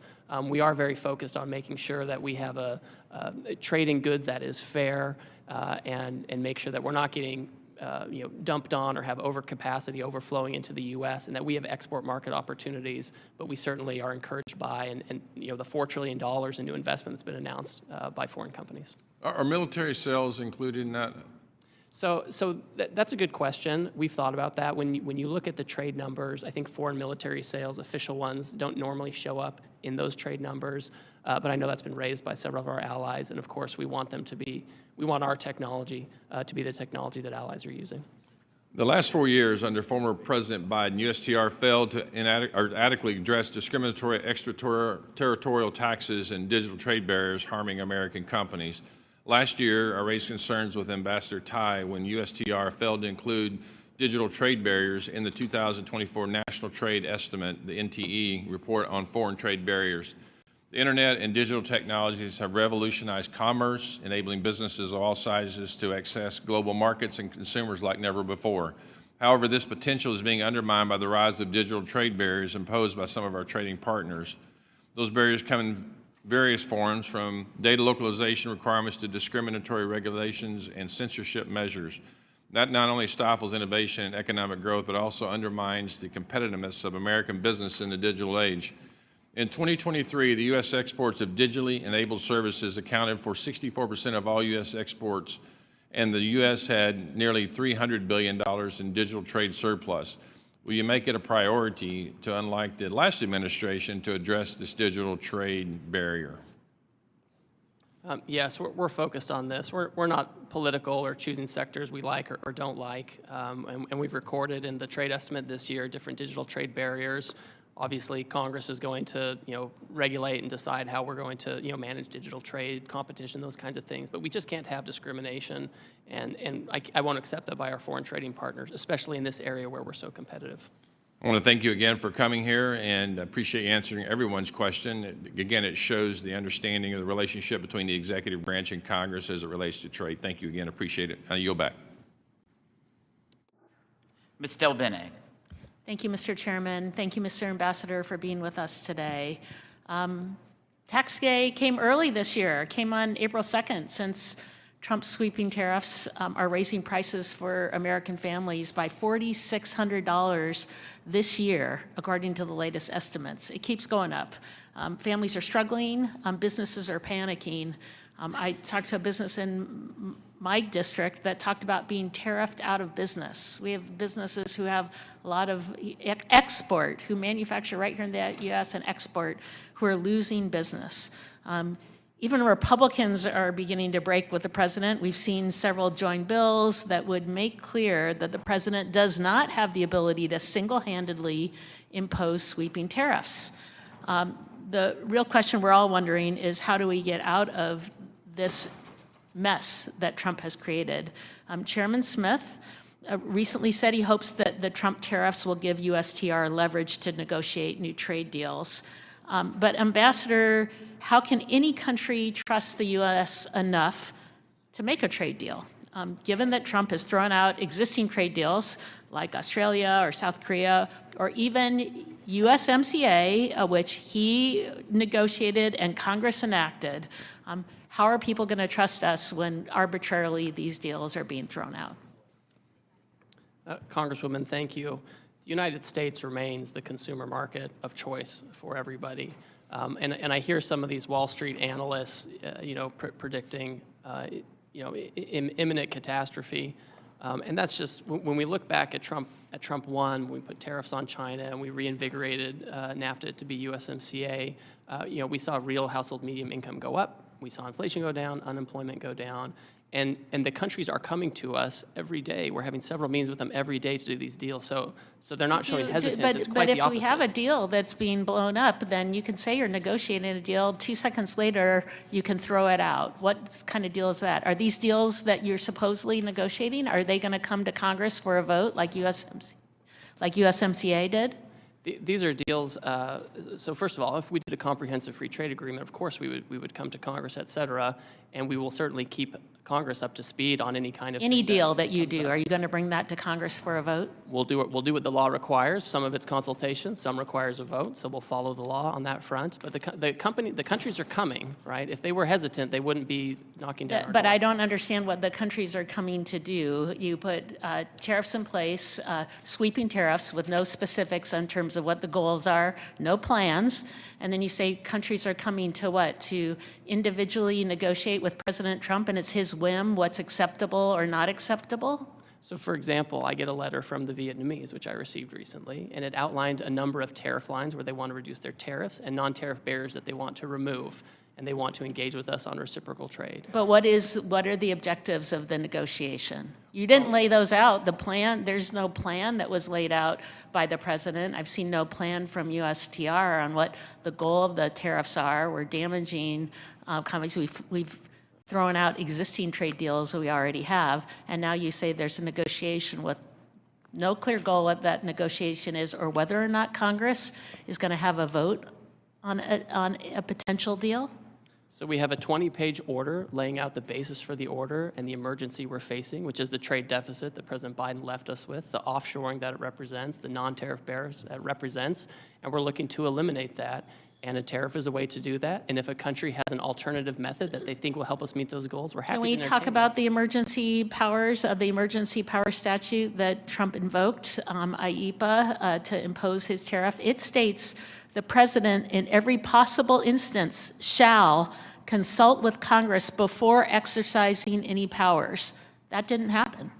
Our staff our USTR staff came up to Congress and did consult. I've had with who? With what members? calls With and what meetings. members of Congress did you consult with? I'm a member of the Ways and Means Committee. I'm a member of the Trade Subcommittee.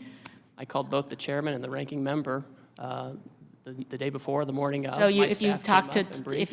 if you called my to, jurisdiction. how could you consult with folks when there wasn't even a deal that was proposed? In fact, it wasn't till April 2nd when the tariffs were put in place. No one even knew what exactly was going to happen. There was nothing to consult on. So how did that consultation take place?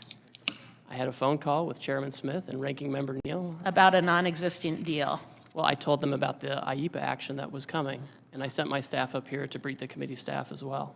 So I argue that we did not have that consultation. Here we are. There was no plan in place. There's no plan in place going forward.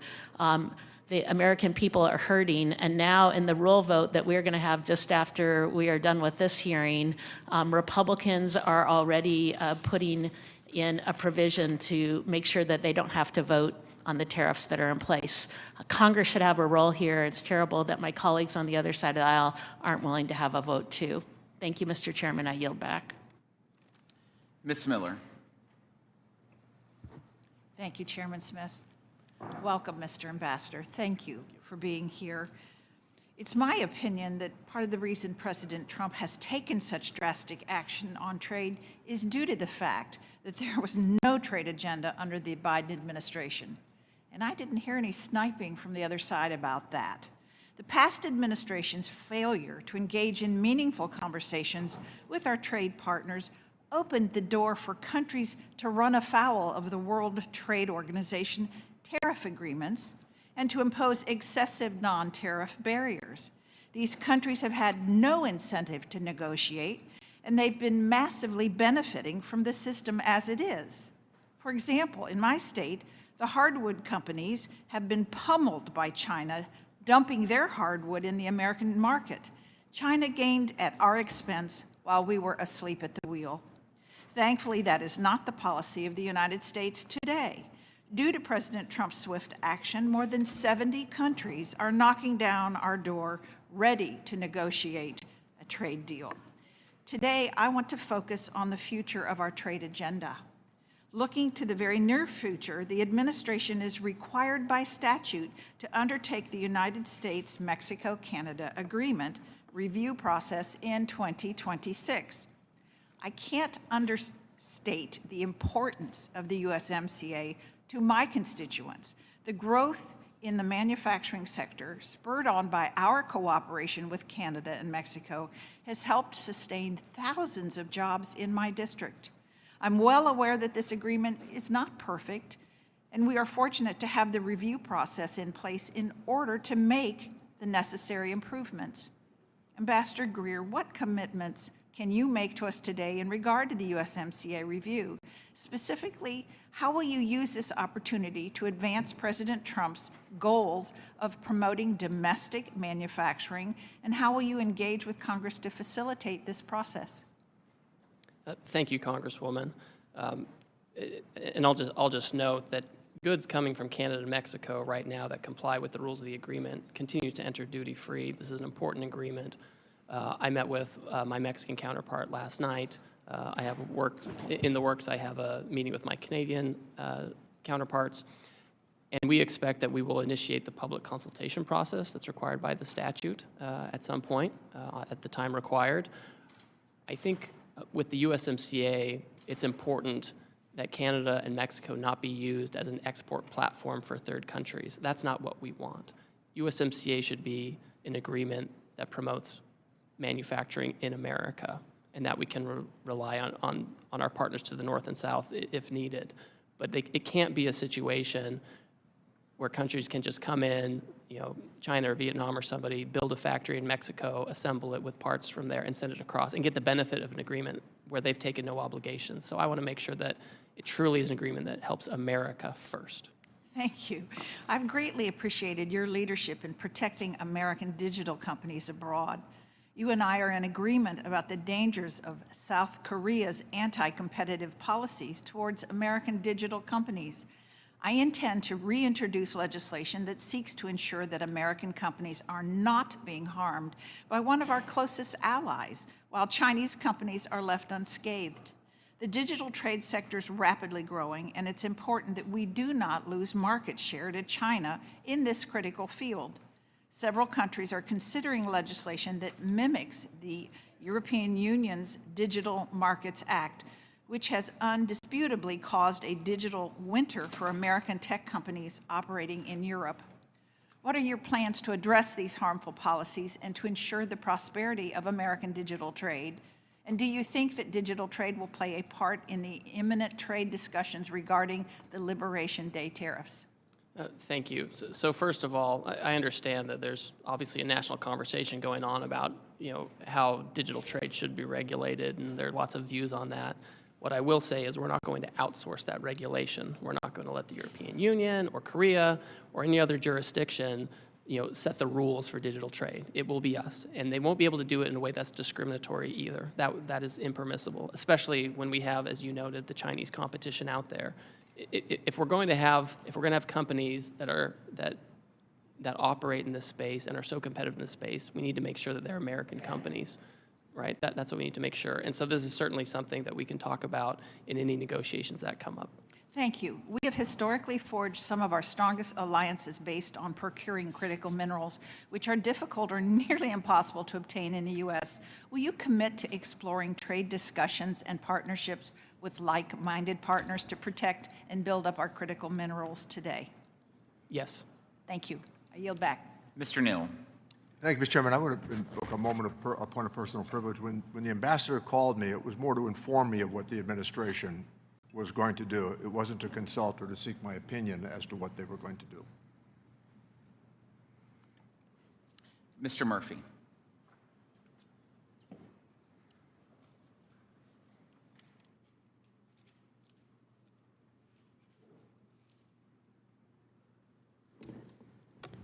Thank you, Mr. Chairman. I just want to show a slide to everybody documenting where we are with the United States and the U.S. trade deficit. I think this really shows why this is an emergency.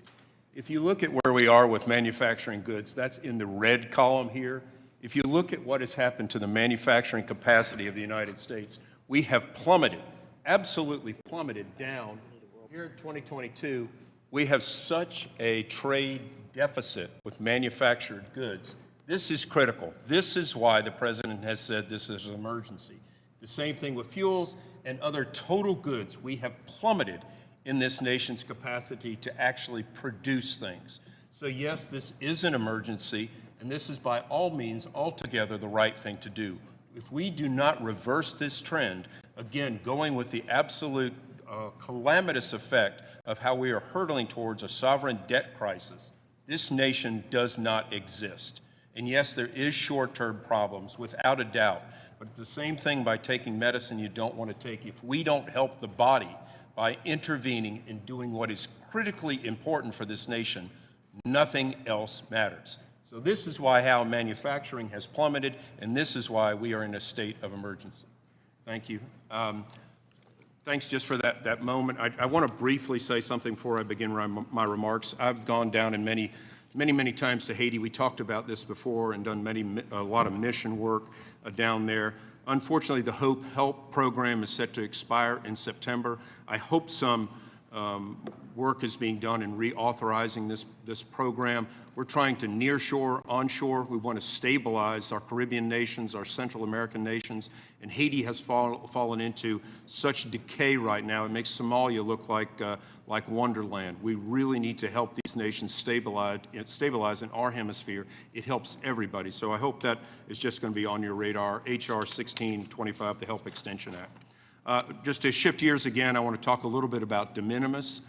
The legislation, HR 79, the End China's De Minimis Abuse Act, did not make it to the floor. However, we're seeing that packages being abused by this loophole, literally with China, overwhelm the CBP, leading to billions of dollars of lost revenue and jobs. This has allowed Chinese companies to send so many goods into this country without paying tariffs. Can you discuss why the administration is taking on de minimis, why this is so necessary? Yes, it's essentially for all the reasons you just described. De minimis originated as a way for tourists or others to go overseas, buy souvenirs, come back, bring them in duty-free, and that persists, right? That continues. I think everyone's comfortable with that. But what we saw were foreign companies abusing the system and taking advantage of it and building a commercial case for it, their entire business on it, and that ended up undermining a lot of retailers here in the United States. And so it's important to make sure that tool is used for its original purpose and not for other countries to avoid duty payments or things like that. One of the comments were that we shouldn't be doing tariffs to our friends.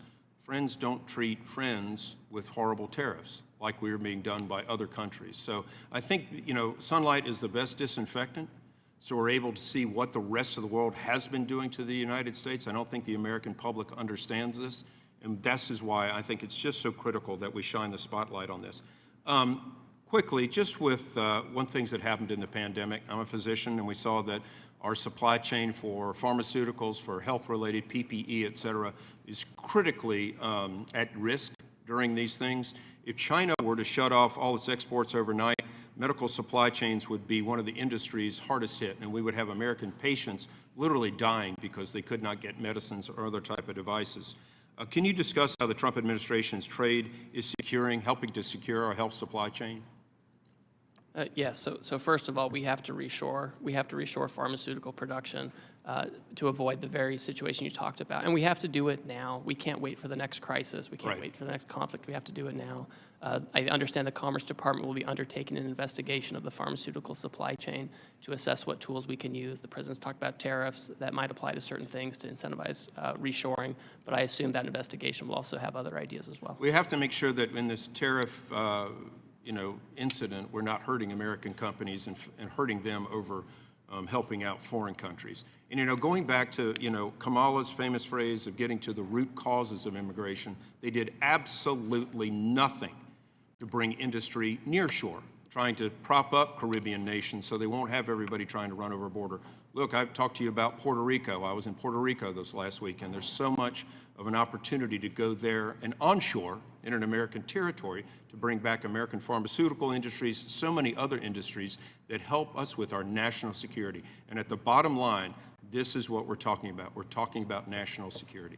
Thank you, Mr. Ambassador. I'll yield back. Ms. Chu. Ambassador Greer, my constituents are sick with worry about the high costs that the Trump tariffs will bring them. They are barely able to afford their everyday living expenses, but now they're hearing that the average family will have to pay $4,600 a year more because of the Trump tariffs. They are hearing this will be the largest tax increase for the American people in our nation's peacetime history. They are hearing Goldman Sachs say that we face a recession. The increases will be for food items that the U.S. does not produce domestically, like cacao beans, coffee beans, tea and spices, and certain nuts. But non-food items like clothing, consumer electronics, shoes, cell phones, furniture, and household appliances will be especially hard hit, as more than 50% of our consumption comes from countries facing tariff increases of 30% or more. I must point out that there are some items on the list like bananas and cacao beans, which the U.S. can never grow enough of to meet our own demand because of our mostly non-tropical climate. In fact, the U.S. produces a tiny number of bananas in Hawaii and Florida, but depends enormously on importing bananas from Guatemala, Ecuador, and Costa Rica, all of which receive tariffs. And in fact, the U.S. is the world's largest importer of bananas. So this shoot first, then aim approach is making Americans' lives much worse with no actual plan and doesn't make any sense. I see this in three ways. First, the president said that these tariffs would bring manufacturing business back to America, but thousands of Americans were immediately laid off, and manufacturers are telling you that this will crush them. And why would the president impose this tariff tax on tropical countries when America can by far not produce their own bananas, coffee, and chocolate? Is the president aware that these crops only grow in tropical climates? Second, in imposing these tariffs, the president claims that the U.S. is being ripped off by other countries that are profiting off of us. Yet these tariffs are being imposed on countries with whom the U.S. has trade surpluses, including the Netherlands, the UK, Belgium, Panama, and so on. Using the formula that USTR released to the public to justify this chaos, no country with whom the U.S. has a trade surplus should be subject to additional tariffs. How can you and the president justify forcing the American people to pay more for goods from these countries that already import more of our goods than we do theirs? Third, then if there's an actual formula, why would the Trump administration decide to reserve its most severe punishment not for Russia, which was entirely spared, but for some of the poorest, least developed countries in the world? For instance, Madagascar, which has a poverty rate of over 75% and where the average worker lives on less than $2.15 per day. The president placed a 47% tariff. So Madagascar, 47% tariff, Russia, 0. My conclusion is that there's only one explanation for this: corruption. The Trump administration is now bragging that dozens of countries are approaching the White House ready to offer concessions and negotiate a reduction in Trump tariffs. This presents a completely unprecedented opportunity for corruption. If his tariffs are allowed by Congress and the courts to stand, then the president could unilaterally decide to remove or reduce tariffs on certain countries with no transparency a country could pay the president or his family money through memberships at Mar-a-Lago or payments through their various cryptocurrencies in exchange for a reduction in tariffs. His cronies could pay him directly to remove tariffs from certain imports.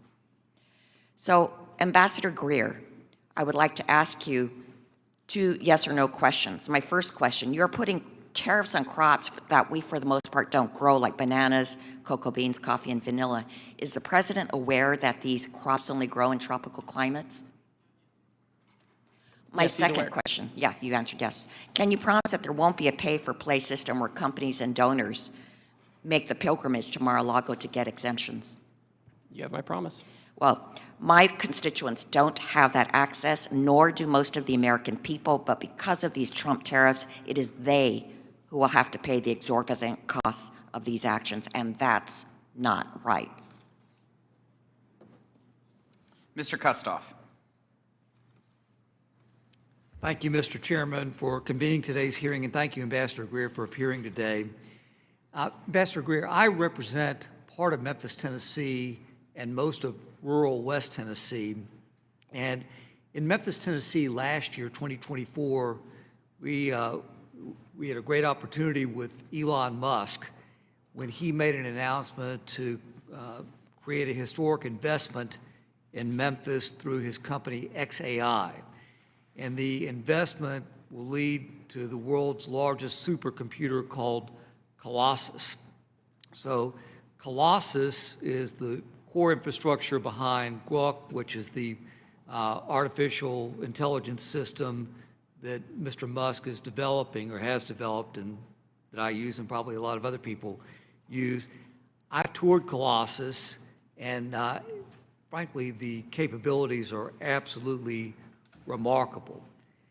From what I understand with this project and with Elon Musk is he places a strong emphasis on sourcing American-made products with XAI whenever feasible, demonstrating a commitment to domestic innovation. The issue is that supercomputers like Colossus depend on a variety of advanced components that right now are not produced in the United States. And I think we can all agree that we want the United States to be the absolute leader when it comes to AI. The other issue is the reliance presents obvious and serious strategic vulnerabilities because a disruption in the supply chain could hinder U.S. capabilities. So I understand that the entire industry is working on building domestic capacity. And thanks to President Trump and his efforts and the efforts of the administration, we've seen massive investments from companies like NVIDIA and Taiwan Semiconductors. But I think we all also realize that that transition is going to be several years, or it's going to take several years. So could you talk about how USTR is balancing the near-term need for components with the long-term goal of onshoring these critical supply chains?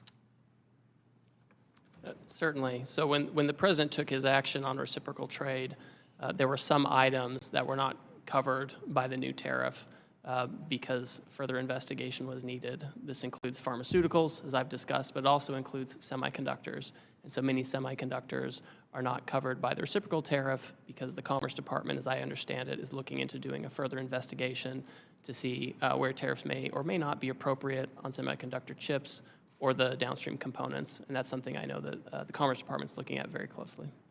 Thank you, Ambassador.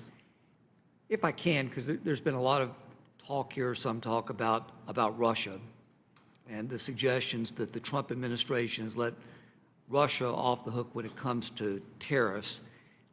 My recollection is that this committee, several years ago, took the lead on bipartisan legislation to change the trade treatment as it relates to Russia, specifically revoking the permanent normal trade relations, specifically banning the import of all energy products from Russia, specifically by providing a path to raise tariffs on many other products from Russia. So in fairness, I know that both the Biden administration and the Trump administration have added to this legislation by imposing a wide range of sanctions on Russia, which cut off most of trade and investment.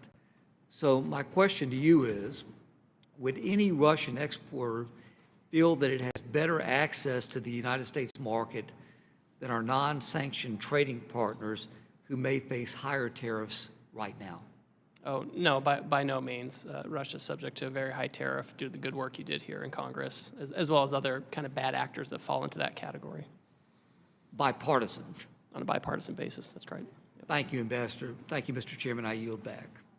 Ms. Moore. Thank you so much, Mr. Chairman, and thank you, Mr. Ambassador, for visiting with us. I'll have to say that I have really appreciated the discussion that we've had here today with our colleagues, and as is always the case with me, I have remarks that are planned, and then I make the mistake of listening to what other people have said. And I really do want to agree with some of the things that my colleagues have said, like Mr. Schmucker and Mr. Kelly, that we need, and you, Mr. Ambassador, have said that we need to have access to markets. Specifically, Mr. Kelly said, we can't afford to lose any market share, and I agree with him. He went on to say that we need to level the playing field. Mr. LaHood talked about his soybean farmers in Illinois, and I'm from Wisconsin, sir, and so I do know that we have $1.3 billion worth of soybean product, and our main partner is with China.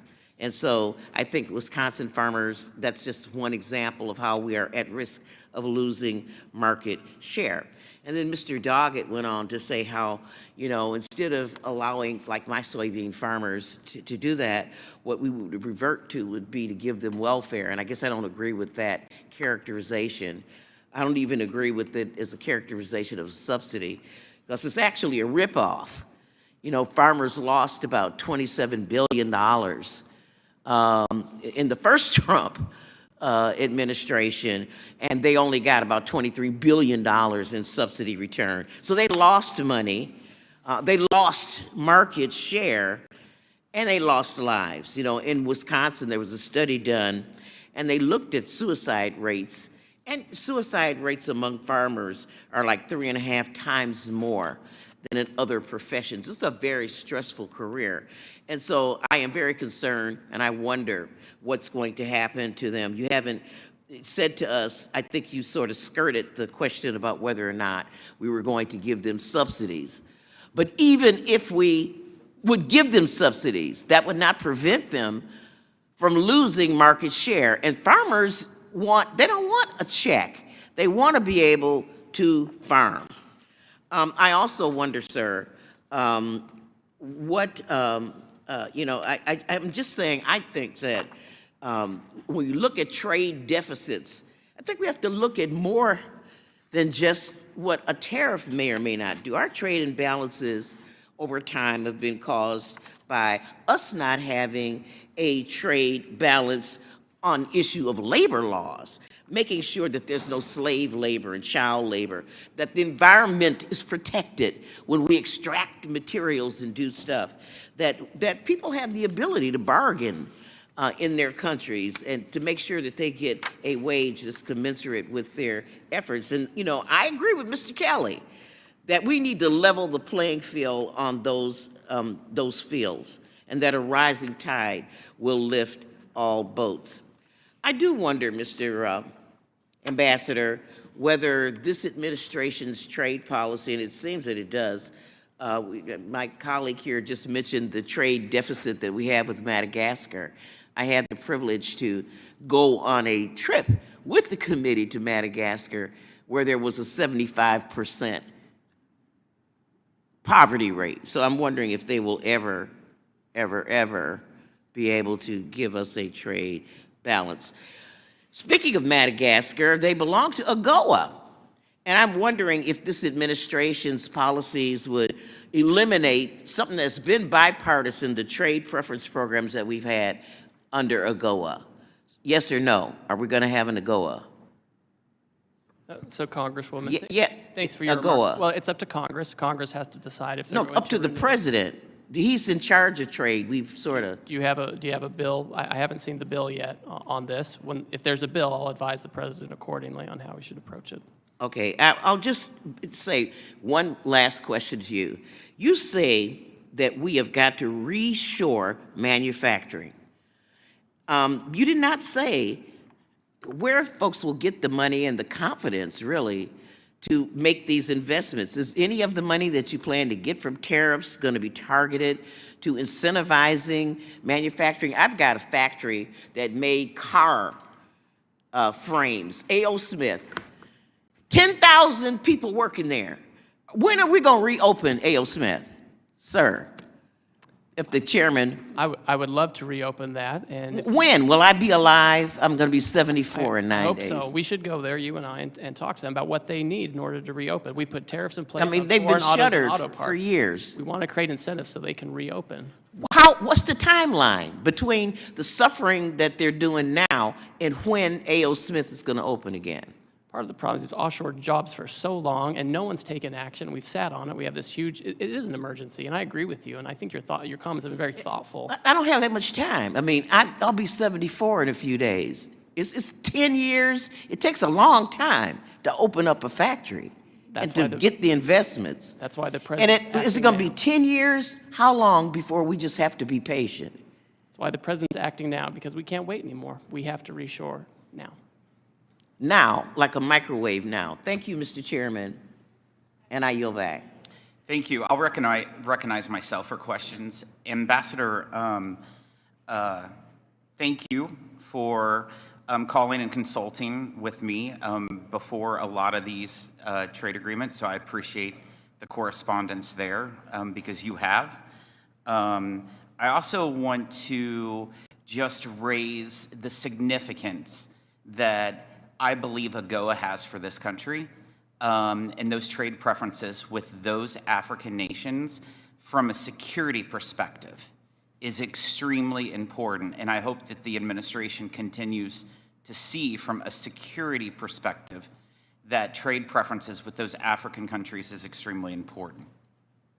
Well, Chairman, I will certainly share your views with the president, and I've shared them before with others in the White House. And I understand the importance of AGOA to this committee and Congress, and I would encourage the committee, as you look at it and potential renewal, to think about ways to improve it. And I would love to work with you all to make sure that we can do that. It's just very important. I also I've heard a lot of conversations today, and one thing that I appreciate is Secretary Bessent's comments that I've read, that he says over the last 4 decades, Wall Street got very wealthy. But over the next 4 years, it's Main Street's turn. And that's in fact who the president's been fighting for, is for all those forgotten people in Southeast Missouri, in rural America, that their place of employment is now vacant. My mother was one of those individuals. I have numerous family members that's one of those individuals. And people will talk about their 401ks. But the reality is that the top 10% own 88% of all the stock market. The top 10. Then the next roughly 12%, as the secretary has said, the next 12% ownership of the stock market is the next 40%. So that bottom 50%, the people who make less than $42,000 a year, those people, they're worried about their debt, their credit card payments, their interest rates. And that is who President Trump is fighting for in bringing more jobs and manufacturing, open up factories and coming down here. And I want to thank you for standing here. I want to thank you for working for this cause. And I think it's extremely important, and it will be transformational. It may be bumpy for a while, but it's about time Main Street is representative instead of Wall Street. I want to ask you a few questions about the European Union. As you know, I have shared my opinion about the European Union and how disappointed I am of how they've taken advantage of U.S. farmers and U.S. agricultures. I heard them say that they're willing to lower their tariffs on industrial goods. That's not good enough, Ambassador. They have to address their non-tariff barriers when it comes to agriculture goods. The country of Honduras purchases more pork than the entire European Union. And there's only 10 million people there. There's 450 million people in the European Union. And then you look at the country of Angola, one of those African countries. They purchase more chicken from us than the entire European Union. And the European Union has a GDP times 200 of that in Angola. These are trade problems. And this administration better continue to fight for the American farmer, that Missouri farmer who's been screwed for such a long time by our friends. And I want to thank the president. I want to thank you for continuing with it. I do want to ask you, do you agree that there's a serious trade problem when it comes to agriculture in the European Union? Yes, Chairman. It's fundamentally unfair. It's structurally unfair. It has been for decades, and I've been very clear with them that any kind of agreement or negotiation or anything, it has to have an ag component for all the reasons you described. Super important. Last year, I requested the International Trade Commission to complete a detailed study of the competitiveness of the U.S. rice industry, with a particular focus on the ways that unfair subsidies and other practices in other rice-producing countries harm American rice farmers by distorting markets and reducing export opportunities. The study was completed earlier this year, and I was not surprised to learn that India is one of the worst offenders. Its subsidies and particularly are particularly problematic because of the lack of transparency around some of them. Do you share my concerns with unfair practices in India and elsewhere that harm American rice farmers? And will you attempt to address these issues through any negotiations with India? Yes, I will. And as you know, Chairman, I'm from Northern California, from rice country there too, so I'm particularly sensitive to that. Appreciate it. Thank you for being here. Mr. Boyle. Thank you, Mr. Chair, and thank you, Ambassador, for being here today. 3 times in this century, 3 times in the last 25 years, we've had a recession. 2001, right after the September 11th attacks, 2008, when the housing bubble burst, and 2020 with COVID-19 pandemic. All 3 of those were caused by some external event. Now, most economists and most Wall Street firms agree that it is more likely than not we are either in a recession now or headed to one. This will be the first recession in at least 25 years directly caused by the president's policies. The last week has been an unmitigated disaster. Markets are roiled, retirement savings taking a hit, 401ks becoming 201ks. People are genuinely scared, especially those, including a couple I talked to yesterday, who are just hitting retirement age. So I would really like to know why exactly the president is doing this. China, I completely understand. I think actually there's been bipartisan agreement around here for quite some time that we needed to get tougher with respect to China. But why going after Canada? Why going after our closest allies in Europe?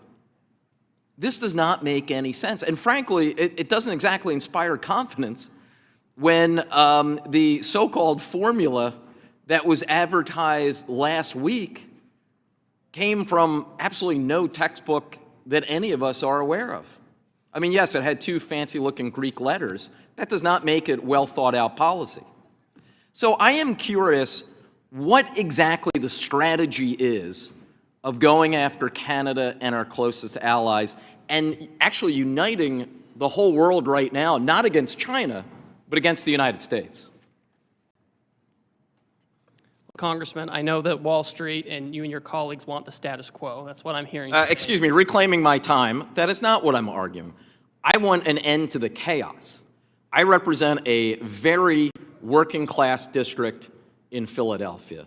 I don't think there's one person in my district who counts as one of the top 1% of Americans. Hardworking families, whether white, black, Hispanic, Asian, from Northeast Philly to North Philly to the river wards, are all being directly impacted by what is happening over the last week. So I want to know, they want to know, why is it that 3 months ago, no one was predicting a recession? Everyone had growth projections. The Fed, most economists, whether liberal or conservative, and now the base case is a more than 60% chance of a recession. That is directly because of White House policies. So when will it be enough? Really, I can't take all this winning, and nor can the American people and the folks in my district I represent. These Wall Street analysts are the same ones that predicted decline in the first Trump administration, where The real Fed? household median income went up by $7,000, coupled with tariffs.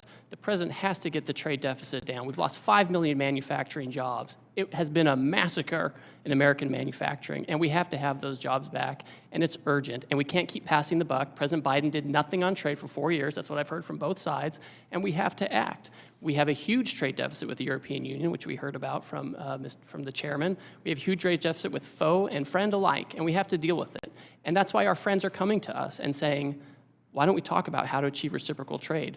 They're not running away. They're not announcing retaliation. So since I have just under a minute left, can we look forward to hearing about these big, beautiful trade deals over the next week, like with Canada?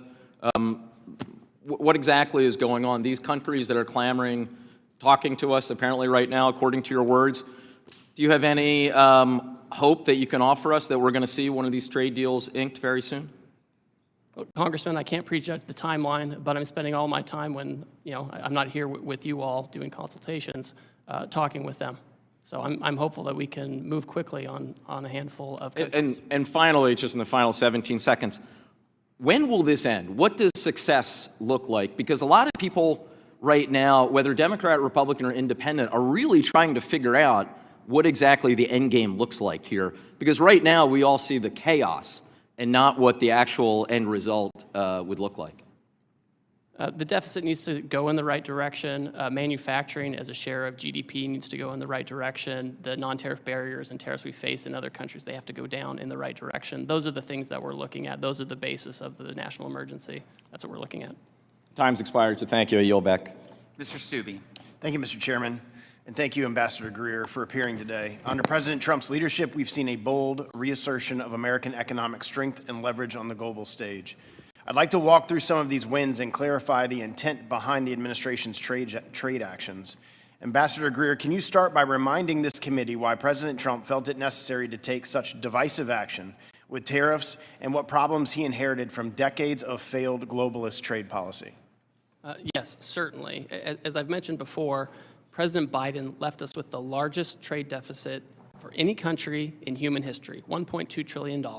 It's extreme, it's unsustainable, especially when we have a $36 trillion debt and a $2 to $3 trillion budget deficit. None of these numbers are sustainable, and anyone who wants to pass this on to the next generation or to our kids or to the next session, they're doing a disservice. We have to deal with it now, and we need to deal with the reshoring and remanufacturing now before we're in another crisis, whether it's a conflict or a pandemic. That is not the time to try to get back pharmaceuticals and semiconductors and autos and all these kinds of things. We have to do it now. What distinguishes the Trump approach from the past 30 years of so-called free trade policies that gutted our manufacturing base? Well, Wall Street, we've heard a lot about Wall Street today and how important Wall Street is and all their analysts. And their entire goal has been just to make money for that top share of the elite, right? That's been their goal. And so they've been focused on offshoring so they can have more efficiencies, so they can have cheaper labor, no environmental regulations. They can go to these low-cost jurisdictions. And what does that mean? It means that we have workers who train their replacements in foreign countries, they lose their jobs, and then they're in their hometown without a factory, without a job, and they live lives of despair in many cases. And that's what's different with President Trump. He wants to reverse that, and he wants to change it. And isn't it true that over 60 countries have already come to the table to negotiate since the president announced the new reciprocal tariff structure? Well, I'm starting to lose count, but yes, that's the neighborhood of the folks who want to come in and work with us on reciprocal trade. And what does that say about the global leverage we've regained under this administration? Well, that's exactly right. We are the market of destination for both consumption, investment, et cetera. And other countries want access to our market. They understand now that we have to have it on fair terms, and that's why they're here. They'd be running the other way. That's why almost all of them have said, we're not going to retaliate, we're going to work with the administration. And how important is it from a national security standpoint that we reduce our dependency on foreign steel, aluminum, and automotive components, and how have the tariffs moved us in that direction? That's a great point. With steel and aluminum, the president put tariffs on steel and aluminum in his first term. The Biden administration kept those in place. He's tightened up some of those tariffs now, and so we are able to maintain a steel industry. We're able to maintain an aluminum industry. These are things you have to have as inputs for weapon systems, for our infrastructure, and a country that doesn't have that kind of hard manufacturing power behind it isn't going to have the soft diplomatic power you need to navigate a challenging world. And do you believe that President Trump's tariff policy has reestablished American economic sovereignty, where we no longer have to beg foreign governments to treat us fairly? Yeah, I think there's no question about that. And we can see it from the first term when we imposed tariffs on China in an effort to get them to change their unfair trading practices. When that happened, we saw our trade deficit with China decrease, which is really important. So it shows that we can become less dependent on foreign powers for the most critical goods and services. And how important has President Trump's leadership, his willingness to stand up to global elites and foreign governments, been in reasserting the United States as a trade power? Well, it's been historic. It's been historic because in the past we've had leaders and politicians who were either in the pocket of Wall Street or they had some other special interest, and he's been willing to take a stand and do hard things and show others that he's not going to cave. This is really important because if other countries think about power in a different way. Some politicians want foreign countries to say nice things about them. That's like their end purpose in foreign policy or trade policy. President Trump wants the right thing for Americans, and sometimes it means you have to stand up for yourself, draw a line in the sand, and say, we're not going to do this anymore. What would you say for the first time in decades, American workers have a president who fights for them, not for multinational corporations or foreign bureaucrats? That's exactly right, Congressman. That's why workers voted for him. That's why unions support the tariff actions. That's why we see op-eds in the newspaper about union presidents wanting to work with President Trump on trade. That's why we're seeing all of that change, that realignment. And I'll end with this. What evidence have you seen that President Trump's tariffs are driving jobs back to the United States and helping to rebuild our manufacturing base? Well, for example, the auto tariffs that were imposed, we've already seen that one company is increasing employment, including temporary employment in Indiana. We've seen in Tennessee, there was a shift that was going to go down to another country. They kept that shift in America. Everyone knows if you want certainty, if you want access, you build in America and you use American labor. Thank you. My time's expired. I recognize the acting ranking member, Ms. Moore. Thank you, Mr. Chairman. And I'd like to ask for unanimous consent to enter a letter into the record to Wisconsin Republican members of Congress from Wisconsin Governor Tony Evers, his objection to the Trump tariffs. Without objection. Thank you. Thank you. Mr. Byer. Thank you, Mr. Chairman, very much. Ambassador Greer, you have a most awful job trying to convince us and the people we represent that the president's trade policies are wise and measured, when the truth is they are stupid and bad. The last time the U.S. started a trade war, Smoot-Hawley tariffs, June 1930, the world did retaliate, and we get the Great Depression that lasted 10 years. I want to quickly run through a few of the ways the logic behind the Trump tariffs make no sense. You got the math wrong, according to the people whose research you cited. Mr. Chairman, I ask unanimous consent to enter into the record a New York Times article by former Treasury official Brent Nyman titled, "The Trump White House cited my research to justify tariffs. It got it all wrong." The math error had the effect of quadrupling the tariffs Trump applied on some of our biggest trading partners. Trump accepted some goods, notably oil, but not others, including things we simply cannot produce in the United States. Why tariff bananas? Why tariff cocoa? Why tariff coffee? We don't have the capacity to produce these things at a scale that meets domestic demand. Trump logic equates any trade deficit with cheating. In fact, he called it rape. But even this stupid logic didn't help Australia or Brazil or Singapore, all countries with whom we have a trade surplus. How does Australia negotiate an end to a trade deficit that doesn't exist? Some countries have a deficit because we import things that we want, but they're too poor to afford our exports. Perfect example is Madagascar.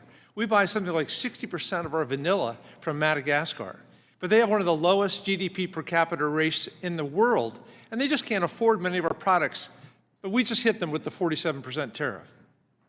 Trump is hinting that maybe if countries lower tariffs on us, he might drop tariffs on them a little bit or some or possibly, but Vietnam, knowing that Trump was coming, massively cut their tariffs to appease him ahead of his announcement last week, and instead, you slapped a 46% tariff on them anyway. So what are the Vietnamese supposed to do?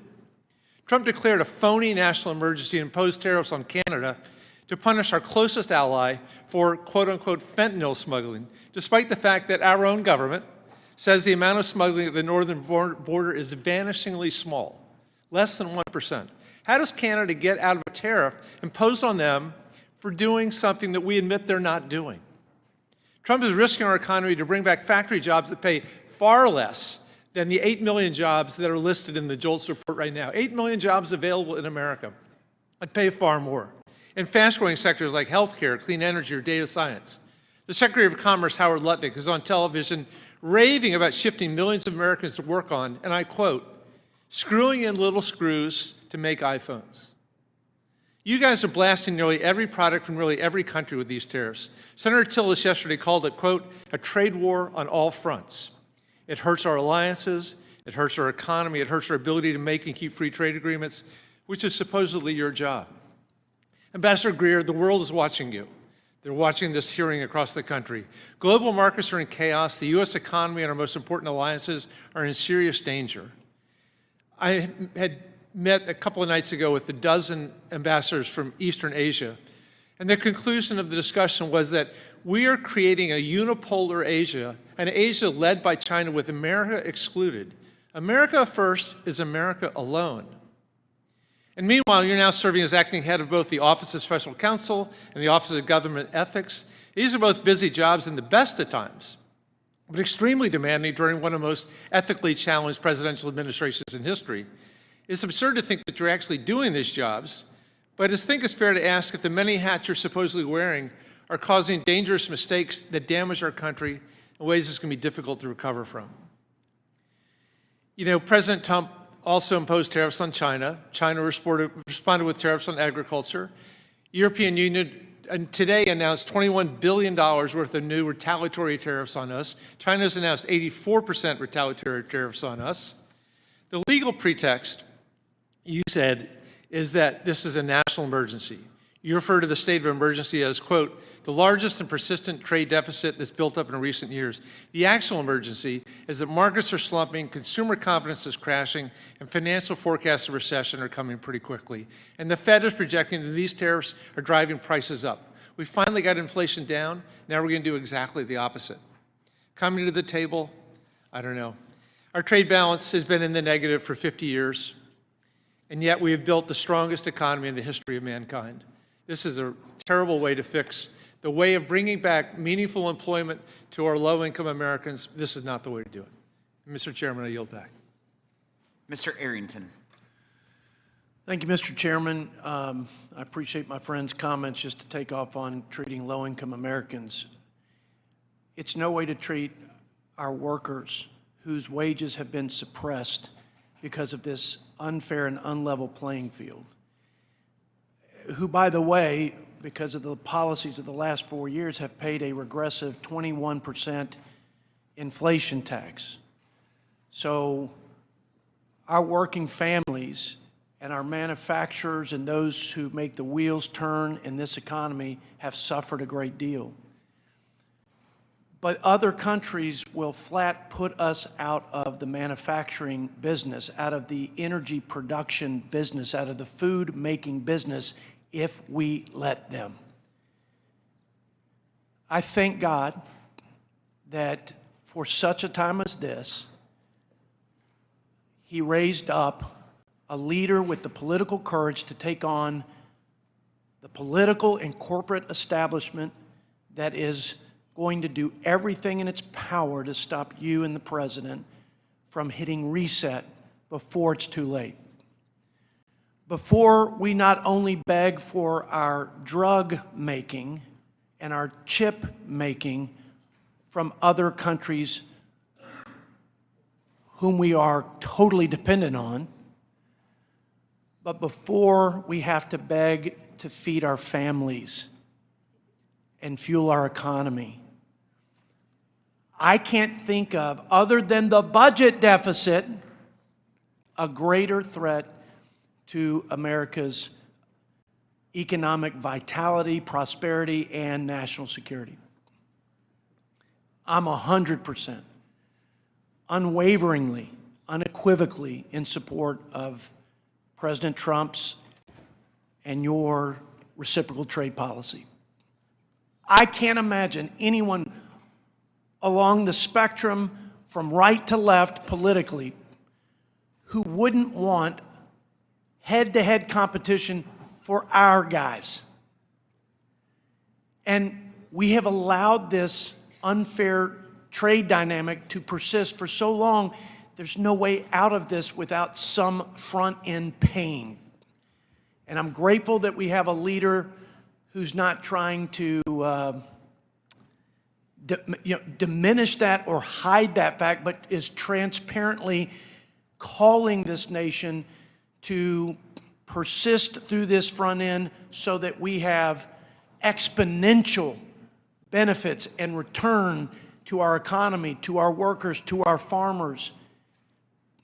There is no other path, and there is no other politician in this town that would ever risk what is necessary to risk and to exert the courage and will that is necessary to exert to confront this head on like President Trump and you. And we're with you. I'm with you. And I know many of my colleagues are. Couple questions. When we went through this before, in the first Trump administration, we were, I'd say, wildly successful with the reforms in China, with new free trade agreements, agreements in 5 nations that represented almost 50% of our entire export markets. So how important was the reciprocal trade posture in the first administration to getting lower barriers, greater access to those markets where we benefited by 26+% in export activity? Our wages went up, investment went up, job creation went up, poverty went down. How important is this posture to getting there? And is there any other way, Mr. Ambassador, to this greener and more glorious economic pasture once we establish the reciprocal trade dynamic? Congressman, thank you for your support and your words. You're exactly right.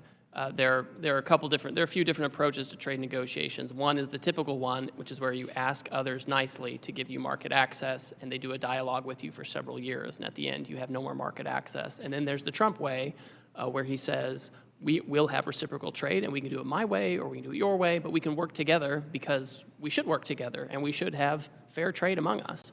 And that's what we're seeing now. We're seeing countries come and say, we understand the issue, we're happy to talk about this, and we know that there are alternative pathways here, and we can choose which way we want to go, and that's the way to do it. I'm grateful for both of you. Thank you, Mr. Chairman. Thank you, Ms. Tenney.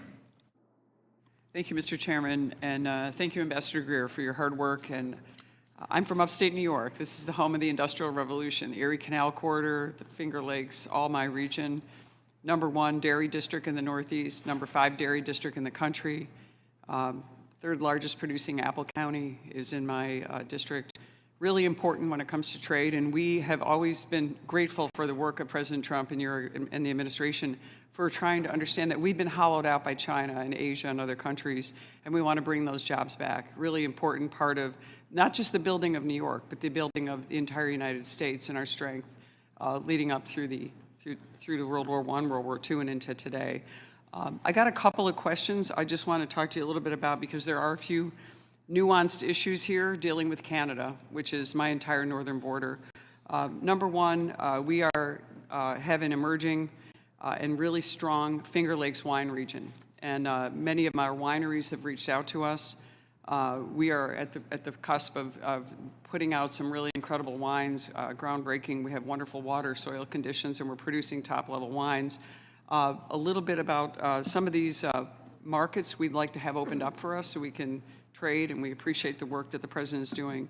However, one of the issues we've experienced, and we hope that you can work on, is many of our Canadian visitors are not coming to our region. We're dependent on the Canadians to come for commerce. They're a great friend to the north.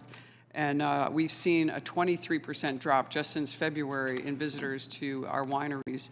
And we just want to know if we can help get your assistance and help in making sure that this sort of very important yet fragile relationship that my district has with Canada, an historically strong relationship, we can continue to work to make sure that we get that kind of trade and the kind of tourism that we've been getting from our Canadian friends to the north.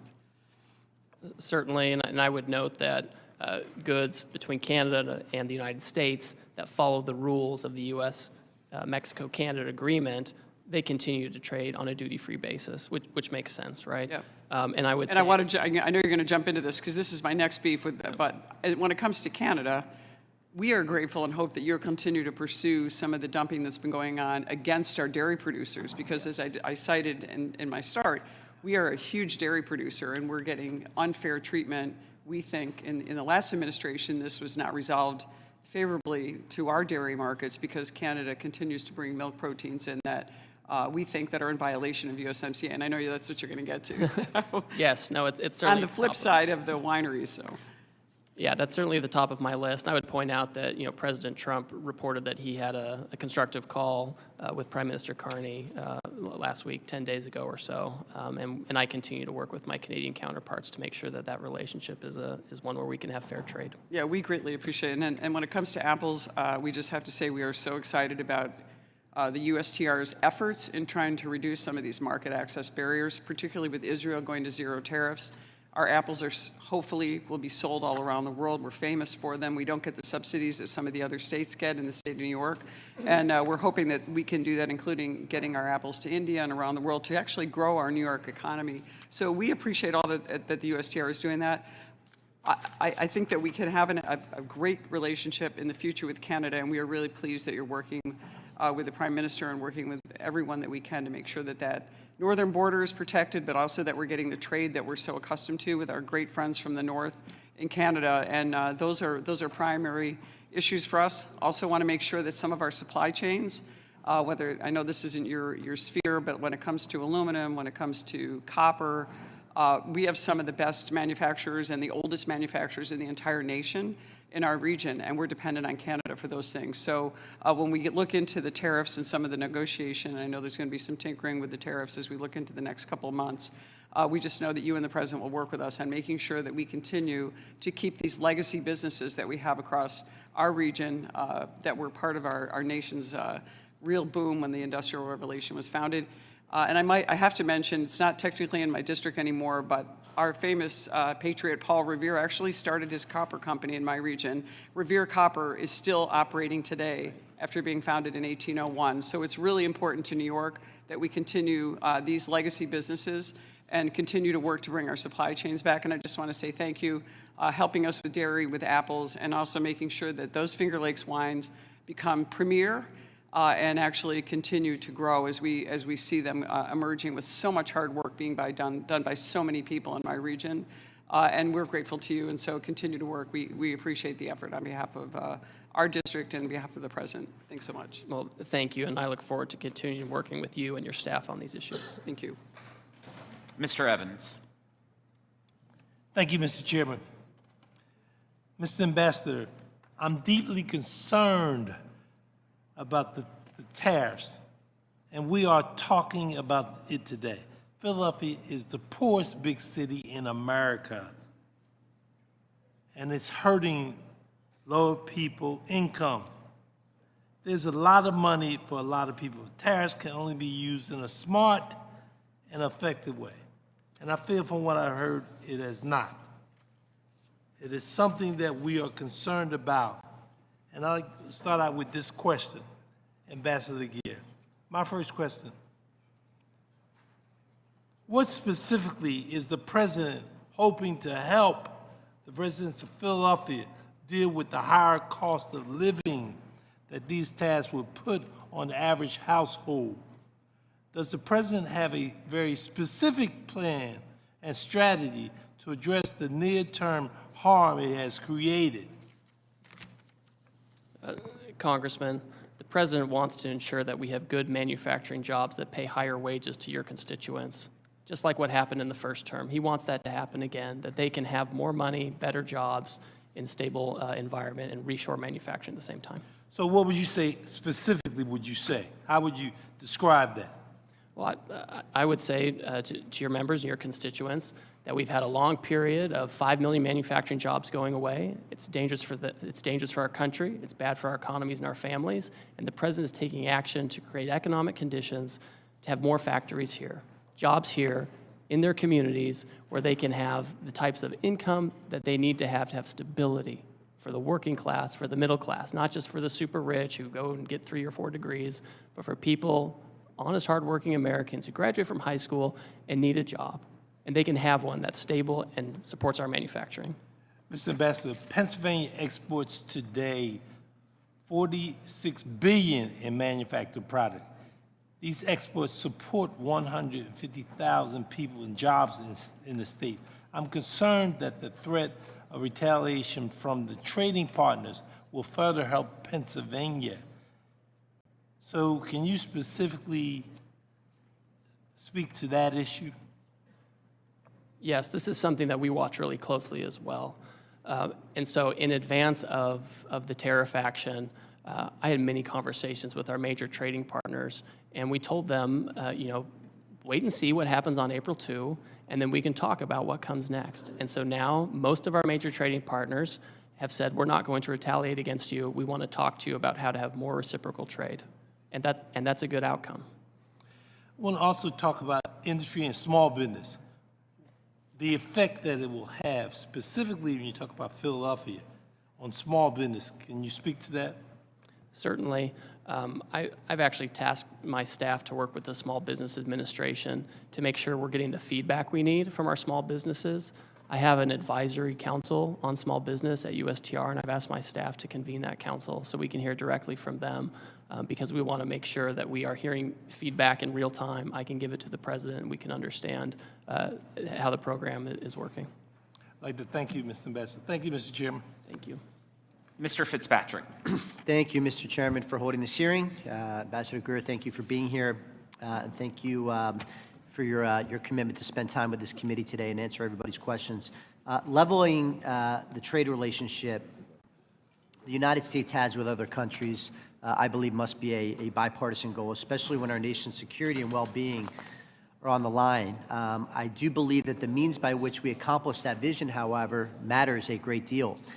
My priority, which I'm certain that you share, and I hope this whole committee shares, is to ensure that any long-term economic gains which the American people could achieve in a more balanced trade environment are not washed away by the near-term pains they may feel at their local supermarket, hardware store, pharmacy, or restaurant.